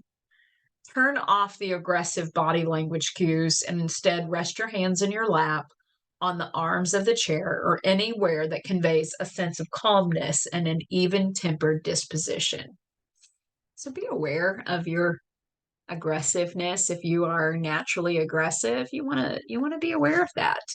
Pay attention to how they're responding to you. You might not be aware of how aggressive you're being, but if they're kind of pulling back, you might want to consider why they're pulling back. Now, wild arms. You may be super excited about the prospective job, but wild gesticulations. Why don't they just say movements? Wild gesticulations with your hands or arms can seem, well, just a wee bit wacky. Even though you're enthusiastic, this can be seen as body language mistake. Settle down and study up on when and how to employ your hands during an interview. Use sparingly and with precision. Hand gestures can be a powerful way to make a point. And even engage your interviewer in a moment of shared humor, frustration, camaraderie related specifically to the discussion. So I know that most of the time during this entire video, my hands have been down. They're low. They've been in my lap or on my desk. Right now, they're on my cat, whose hair is. I saw one float a minute ago. But watch your hands. I know that when I'm talking, sometimes my hands come up and I'm making points with my hands, and they're one another hair. It's kind of gross. My brother is highly allergic to cats, and it would be super funny to go right here to him. That wouldn't be funny. That would be cruel. But he's my brother. He's my little brother. So, why not? He would do it to me, except I'm not allergic to things. Just him. So anyway, hand gestures, keep them in this kind of area. This is not wild. This is not extravagant. This is normal and natural. And if you keep most of your fingertips when they're up, you keep your hands up, mostly of the time they're pointing towards your face. You're drawing attention to your face. Politicians do this. Pay attention to politicians when they move. Their hands will stay in the chest cavity and their fingers will often point towards their faces. They're trained how to do this. So, moving on. Shrugging. Shrugging isn't a good look for any job seeker since it means that you might be indifferent or unhappy with what your interviewer is saying. But shrugging just one shoulder can indicate that you're lying. So be careful not to shrug at all. Oh, that's fun. Just one shoulder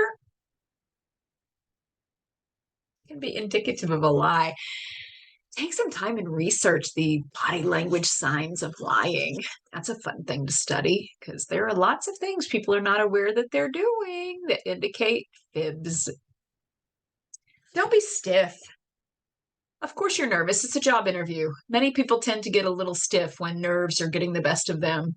Of all the possible body language mistakes, this one is the least offensive, since being stiff automatically equates nervousness, which is something that hiring managers expect. You need to be like this cat, who is not stiff at all, who is quite comfortable and quite happy and likes to lay in my lap upside down. Casper, say hi. No, so not stiff. So not stiff. Being too stiff can make you appear uncomfortable or unfriendly, so try to loosen up a little bit before your interview. Smiling as you're talking is a great way to feel more relaxed. Okay, are you going to jump down? What are you doing? I think it's time for him to get down because my nose got like hair everywhere. Bless his heart. He's too sweet. All right, 10, leaning backwards. You might be thinking of an answer to a question, or you might be trying to make some extra space between you and your interviewer, but leaning backwards is an indicator of someone who is not engaged. I told you that earlier, didn't I? Not engaged in the current conversation. So try to lean forward a bit to show your enthusiasm without encroaching on the other person's space. I said that too. Wow. Lean forward. Show interest. Don't be all creepy about it, though. Don't like get up in their face. But just lean forward slightly. Show interest in the conversation. Sitting directly in front of your interviewer. If you're doing a phone or video interview, you don't have to worry about where to sit. But when you enter an office for an in-person interview and there are 3 chairs to choose from, you might not always know where to sit. A rule of thumb is to sit in the chair that's on a 45-degree angle from where your interviewer's chair is going to be.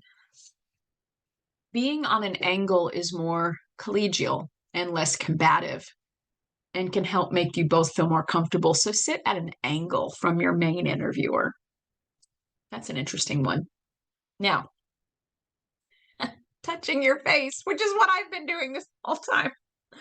Oh, holding my cat. That's why I told you I was holding my cat, because I know this. Sure, your nose might be itchy, or you might feel an eyelash in your eye, but you should try to avoid touching your face, since that can make you look like you're hiding something. When people do this, they're hiding something. Their body is saying subconsciously, I want to speak, but I'm covering it up. Or sometimes touching your nose can be an indication of a lie, because when we lie, nerve endings kind of go,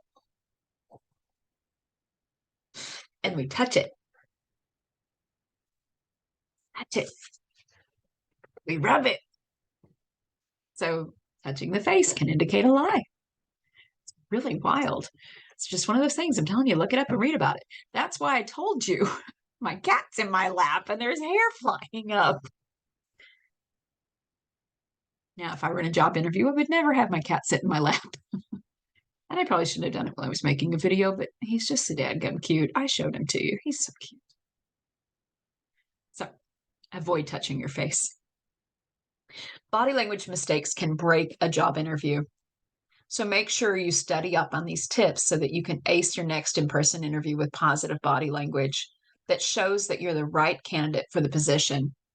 Or if you're interviewing online, there are still many body language cues to consider for online interviews. And if you click the link from the PowerPoint that I will post, you can read an article on those as well.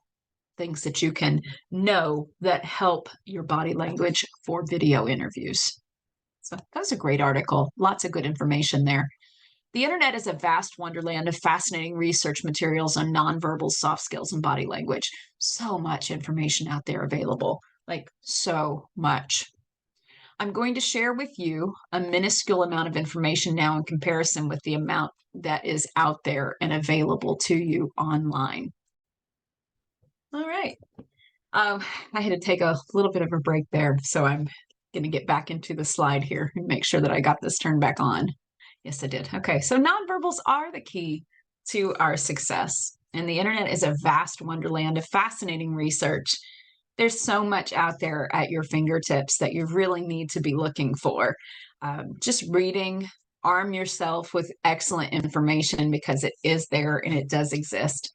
So I'm going to share with you a minuscule amount of information now in comparison with the amount of study available to you on the World Wide Web. What's coming is the tip of the iceberg, so to speak. Now, let me just say, while I was taking my little bit of a break there, I realized that it is now now it's 2:20, but it was 2 o'clock at that moment. Or it was almost 2 o'clock. And that means I started this around 10. So this video is somewhere around 4 hours long now. I had no idea I've been speaking that long. So I think I'm going to rush through some of the rest of this. But like I said earlier, a lot of it is videos that I'm not actually going to play because of copyright. So I'm going to show you what the videos are and lead you to them so that you can watch them in their own time. But I do have a few items here with the body language that I cannot leave out that I want to talk to you about. And this first one here, it's on this screen right here. It says body language leaks through your feet. People don't pay attention to what they're doing with their feet, but our feet send messages. And that's something we need to listen to and to start to pay attention to. When you are talking to someone and you're in a direct address with them and you need them to know that you're listening to them, your feet should be shoulder width apart and facing that individual. What happens when we're not paying attention to feet, and you need to watch this in other people when you're talking to them, once a person is no longer truly listening to the person that they're in conversation with, the foot, one or two, will turn in the direction that you're thinking. So if you're thinking about food, your foot's going to turn towards the food. If you're thinking about getting to your car, your foot's going to turn towards your car subconsciously. And so our body language is leaking through our feet. If we're feeling shy, our feet will pull together. If we're feeling upset, we will stand in a wider stance. So we want to watch the feet and pay attention to what's going on with the feet. There's so much to talk about there. But look what I have for you. So watch your stance and that of others. And so here's a great article. This is westsidetoastmasters.com, the book of body language. It's a great article there that I found that you can read through and learn about feet and legs. And here's a video. The Ultimate Body Language Guide, 37 movements of legs and feet that you need to pay attention to. So awesome video. I highly recommend. Again, we're not going to play it right now because copyright, and we will seriously be on here for another 2 hours, 3 hours if we do all these videos. So we're not doing that. No, you can watch these in your own time. Now, here we have a former FBI agent. This is Joe Navarro. Says he breaks down the various ways we communicate nonverbally. What does it mean when we fold our arms? Why do we interlace our fingers? Can a poker player actually hide their body language? So you've got a former FBI agent talking with you about body language and the things that they in the FBI are trained to look for, trained to watch for, so that they can know who's lying and who's telling the truth. And so this is a great video. Highly recommend that you grab some time to take a look at that. So here are some of my favorite body language human nature studies. These are things that I've encountered that I like to talk with students about. So first of all, look at this lady, right? How does this lady feel? Well, I think it's fairly obvious that she's feeling uncomfortable. I think that for us to say she feels uncomfortable is valid. She's got her hands in her lap, but she's got them together and she has them over her private area, and that is called the fig leaf. We do this subconsciously when we feel uncomfortable. We cover our private parts. We put our hands there. So we stand with our hands together in that area that is called the fig leaf. So not only has she got a fig leaf going on, that she's leaning back, like she's leaning away. She's trying to get away from this dude. Her knees are tight together, her ankles are together, her lips are compressed. Everything about this woman is screaming, "Get away from me." And this guy, I love him. Like I always tell my classes, we should go get a Darth Vader mask and let's go do this. I don't know which one of you is going to volunteer to be in your skivvies, but let's do this. This would be really funny. So the rest of us all hide behind trees and buildings with cameras, and we'll videotape him sitting down next to people and get their reactions on tape. That's terrible. That's something that the impractical jokers should do, not us in an English class. It's not a psychology class. If it were a psychology class, then maybe. But it's super funny. And then I will never forget the day that I showed this picture to a group of trade school students. So it was a room full of men, HVAC, welding, plumbing, all these guys, electrical. And I say, "How does she feel?" And I will never forget, one guy goes, "Ooh, she into him." And my response was, "And that's why you're single." And the rest of the class fell out laughing. She's not into him. She is, in fact, pulling away from him. And classic signal for being vulnerable and uncomfortable, she is touching the back of her neck. We touch our necks when we feel most vulnerable. So he's like leaning towards her a little bit and almost in a "can I get your number" kind of way. And she's like full on leaning away from him. Full on. Like, no. No. Hold on just a second. Food crisper. Sorry, guys.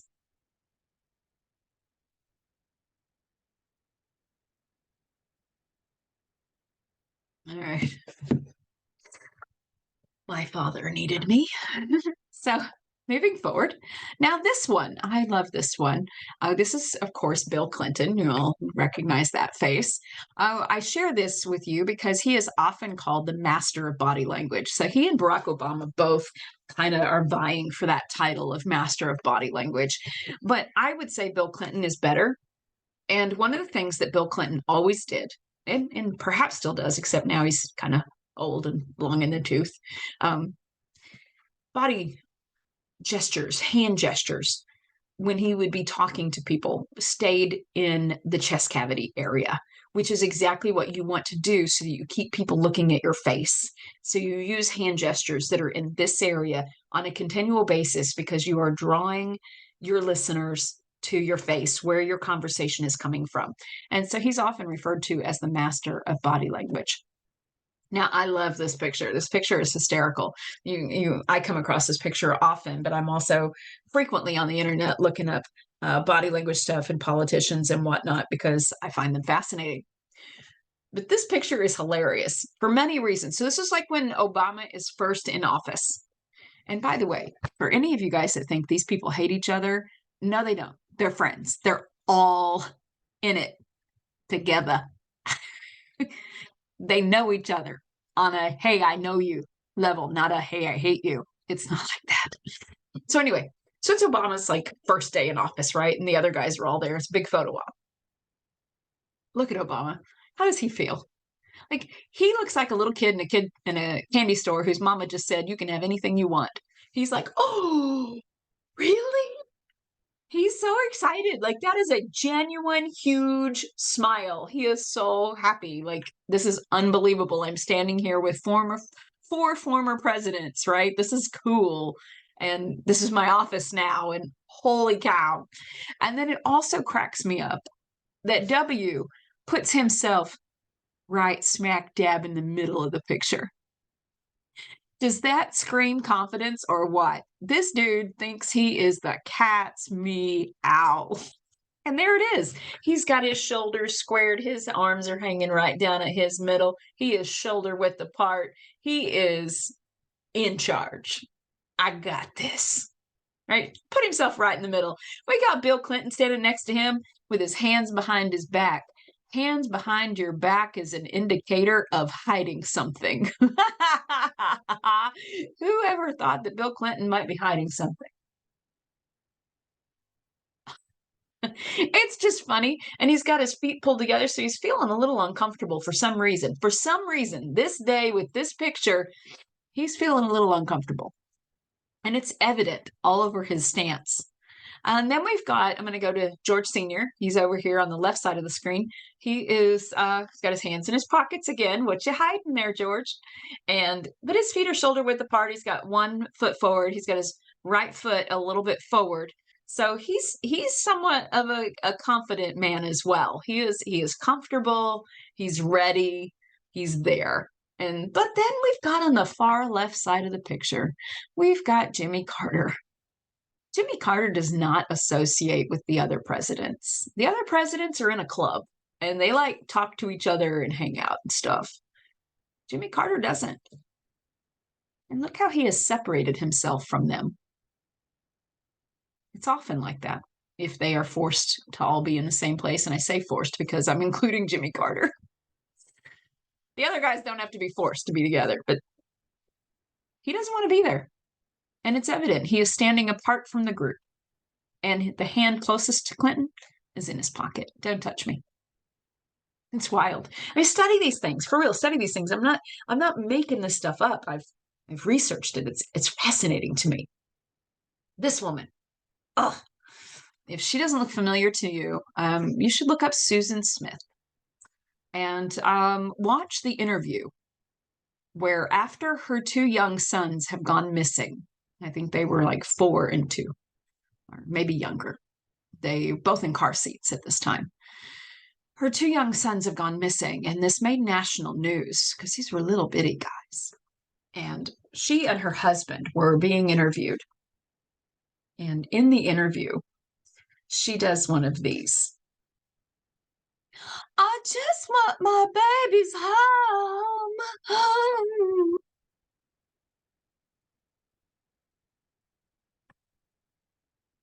Fake crying, no facial expressions,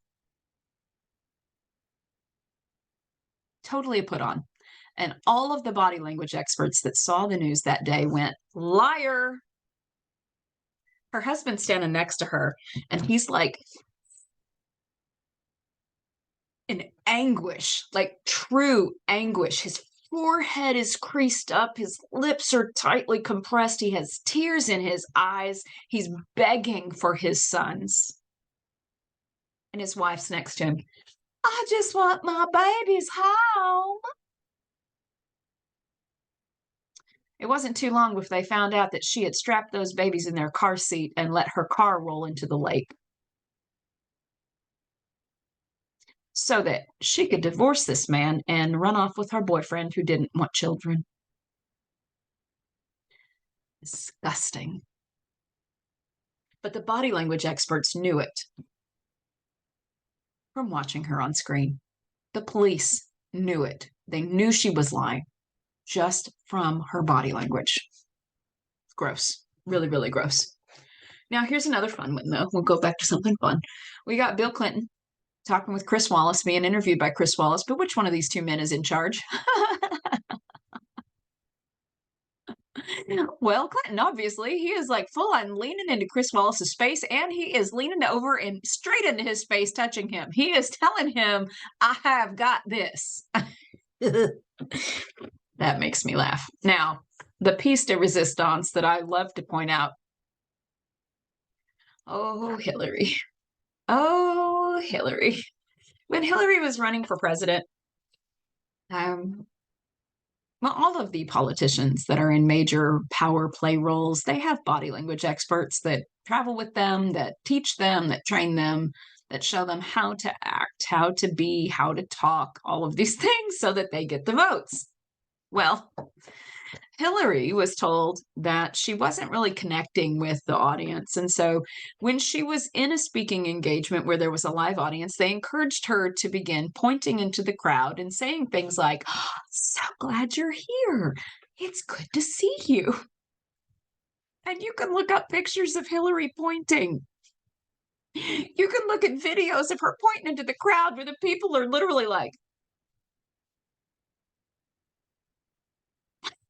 me? Because they were telling her, you need to look more likable. You need to make it look like people are responding to you well. So they did that. And now you can find pictures of her pointing in the crowd because people know. People know. She had to be told to do that. She had to be told. You need people to think you like them. So be more warm. One time, and I saw this on the news. I watched this clip. One time they set up a press conference with Hillary and a group of women. And the women had all prepared questions in advance that were written on cards and that had been approved, right? And had been rehearsed. So Hillary's being asked these questions by these women off of these cards. Like I'm telling, this was prepared in advance. So because they told her you need to seem more human. So we're going to set up this press conference. You're going to talk with these women, and you're going to be more like a woman with these women. You're going to seem more human to these women. And so there were all kinds of questions, but I'll never forget. One of them asked her what it was like to balance motherhood and career. And Hillary, she goes like this. She goes, well, and her voice cracked. She tilted her head, and then she fake cried about the difficulties of balancing motherhood and career. And I didn't know anything about all this body language stuff. I hadn't been starting to read into it yet or anything. And I remember watching this going, ew. Because there was something innate in me that knew that was fake. Like I went, oh, God, gross. Like so fake, so fake, so prepared in advance. And then I learned all of these things and I looked up the situation and it was like, oh, I was right. So body language, nonverbals, they're super fun to begin to study. One thing you need to keep in mind is this idea of mimicking. Sales companies will teach this. When you are talking to someone, if they are mimicking your body position and action, it means they're comfortable with you and most likely interested in you and what you're saying. You can effectively, in a very short period of time, mimic someone's body language enough, subtly enough, that they will become comfortable with you. And then you, knowing what you're doing, you can, after some time, you feel like they're following you, change your body language in some way. And if they subconsciously mimic you, that's when you make your sale. Got them. I had a student one time, I was talking about this in class, and she goes, oh, Miss Deja, you're right. You're right. She's like, I work at Best Buy and they trained us that way. And my stepson, he works at, or my son, he works at Cracker Barrel, and they have to sometimes push candy on the customers. Like, ooh, have you tried these? And so I told him this because they're trying to beat other stores in sales at the register. They're trying to, they are competing with other stores to see who can sell the most of this candy or that candy. And so I told him, here's how you do it. And he actually hit high sales one day. I was like, yes, that was so great. But it's so slimy. But at the same time, hey, why not? Right? You do you. But it's a sales technique, and car salesmen know this. Salesmen in work or in department stores know this. Salespeople, like, it's just common knowledge. Politicians know this. Celebrities know this. It's why we pay all of these people. We pay salespeople. We pay politicians. We pay celebrities to entertain us. They're all lying.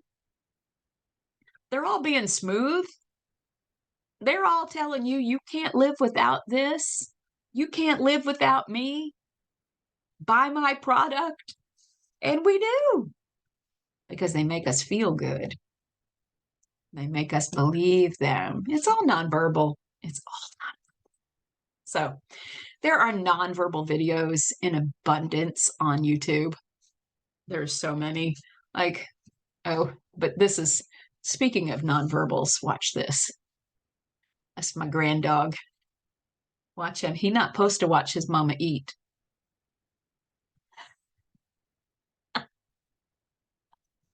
That's my daughter. Can you tell?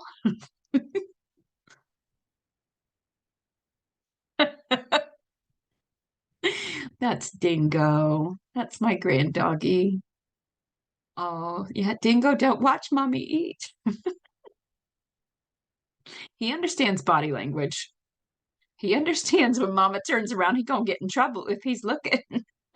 Crack me up. I had to include that. On this page, this is the Secrets of Body Language. This is a History Channel production. It's 2.5, 3 hours long. Excellent. These body language experts, they are breaking down politicians and celebrities. There's a lot of fun information, but very educational information as well. It can be both. I love combining education and fun. I said that earlier too. So I feel like my daughter is looking at me. This is really kind of trippy, but I highly recommend that you take some time and figure out when you can watch this and learn from it. I have seen it multiple times and I find it just as interesting the 50th time than I did the first time I saw it. So um, take some time and look that one up. And again, I will post the link to this video or this PowerPoint, but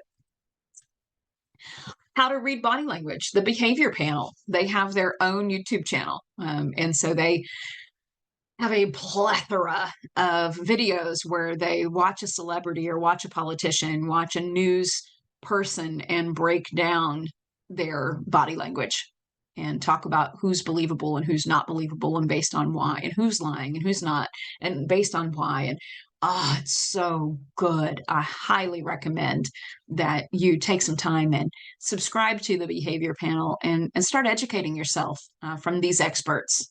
These guys are all behavior experts. And so take some time, learn from them, watch what they have to say. It's fascinating. So here's a link to watching them. Now I have a couple of TED Talks that I found highly interesting. This one's Reading Minds Through Body Language by Lynn Franklin. This is her TED Talk. Excellent video. Highly recommend this one, but we're going to keep going because, again, like I said, I'm not going to play these. Here we have Body Language, The Key to Your Subconscious by Anne Washburn. This one I find really interesting as well, except her voice is very kind of high pitched. And so for me, it was a little bit hard to listen to the first time. But after I got past the voice and began to listen to what she was saying, then I realized the value of the video and I threw it into my PowerPoint. So not going to play it for you, but I am going to tell you it's totally worth your time to pay attention to and listen to what she has to say. So, and again, if you want to know more, here's a link to body language videos on YouTube, but go to YouTube and type in body language. There are so many of them out there. Learn as much as you can because you need to be the very best you that you can possibly be. And please remember that nonverbal language is 93% of communication. And if all you ever are concerning yourself with is the 7%, you're missing the boat. You're absolutely missing the boat. So be the best you possible. Absolutely. And if you got to fake it until you become it, fake it till you become it. That's from Amy Cuddy. That's what she ends a good portion of her talk with is fake it till you become it. Don't fake it till you make it. Fake it till you become it. So remember, you can choose to put your body into certain positions in order to change your chemical makeup in your brain, change the way that you're functioning. So this has been a lot of information, so much information. Please save it all, use it all. I want you to be equipped and ready, informed, be a professional arguer in every sense. So it's not just about how we argue in an essay. It's not just how we argue in a work memo. It's how we argue in our resume. It's how we argue in our job interview. It's how we argue in our body. All of these things combined together are under this umbrella of soft skills and emotional intelligence. And I highly recommend that you take some time and dig into these things and think about them and consider some of the things that I've talked about today. I mean, again, though, you do you. You might want to disregard everything that I said. And if that's the case, that's completely fine. Completely. But if you do want to continue to better yourself, like I always try to do, know your vision, know where you're headed in life, or at least have an idea. Get yourself a LinkedIn account going. Build a letterhead that will showcase you per resume, cover letter, and reference list. Formulate a generic resume that you can alter and update per employer that you'd like to work for. Edit it, update it, alter it as needed. So have that generic one that you can pick and choose from, that you keep long and ugly. Keep it over here, but you craft new ones from it. Yeah, so here it is. Craft from that generic resume, craft one-page document tailored to the company and save it with the company's name as part of the saved name. So on my computer, I have many, many different resumes that I've created over time. So Daisha Cunningham resume, Tulsa Community College, because that's where I submitted it. Construct a cover letter that is company requirement, need specific. So be doing your research, know what the company needs and what the company requires, and craft your own information to align with them. Generate a reference list that will assist you. Be always thinking, forward thinking. Who can you rub elbows with and connect with that is going to help you continue to move forward? That break I just took a little bit ago, my son called, the one I was telling you about with LinkedIn. He called and I got to tell him that I was talking about him. He was like, oh, great. But he was telling me about a couple of connections that he's working on making so that he can up his networking. And I'm like, yeah, love this kid. Love this kid. You'd think he was my kid or something. Oh, so proud of him. Absolutely so proud of him. Can you tell? Can you tell? Oh, I love my boy. Now I want to show you his picture. I'm not going to do it. He's not going to want me to do that. So I'm not going to do that. But I'm a proud mama. So generate that reference list that's going to assist you. And then study job skills. Continue to study job skills. What I gave you today is not a end all be all list, even though you're like, wow, this was a really long lecture. I know it is. There's so much to say, so much to learn. But it really comes down to know yourself and know your audience and then present yourself well. Nutshell. Become a student of body language, watch others and yourself, and find yourself in jobs and careers that you want. Find yourself doing what you want for the rest of your life. I am. And I can't, yes, I can. I can tell you how amazing it is. It is wonderful to do what I do for a living. I love my career. I love being an English professor. I love sharing these ideas with people. I love teaching people critical thinking skills. I love showing people that paying attention to body language is vital for success. I love what I do. And I'm so grateful to have found myself in this place. But I know that so much of this accomplishment has come from learning to have strong emotional intelligence.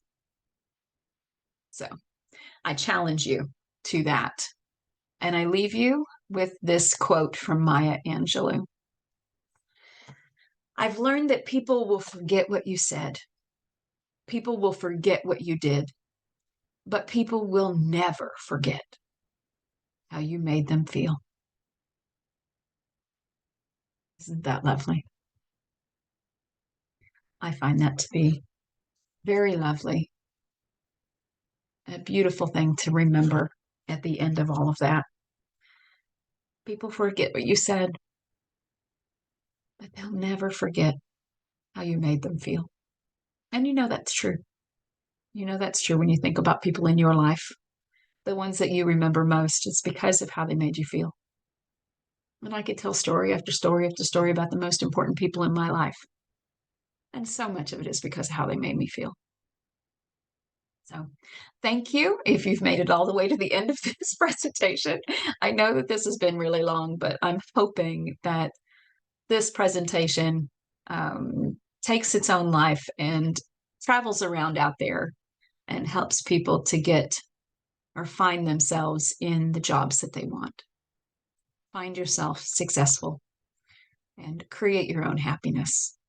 Absolutely. So much starts in just this basic understanding of what emotional intelligence is and how to utilize it best. So thank you very much. I'm going to let you go. Bye.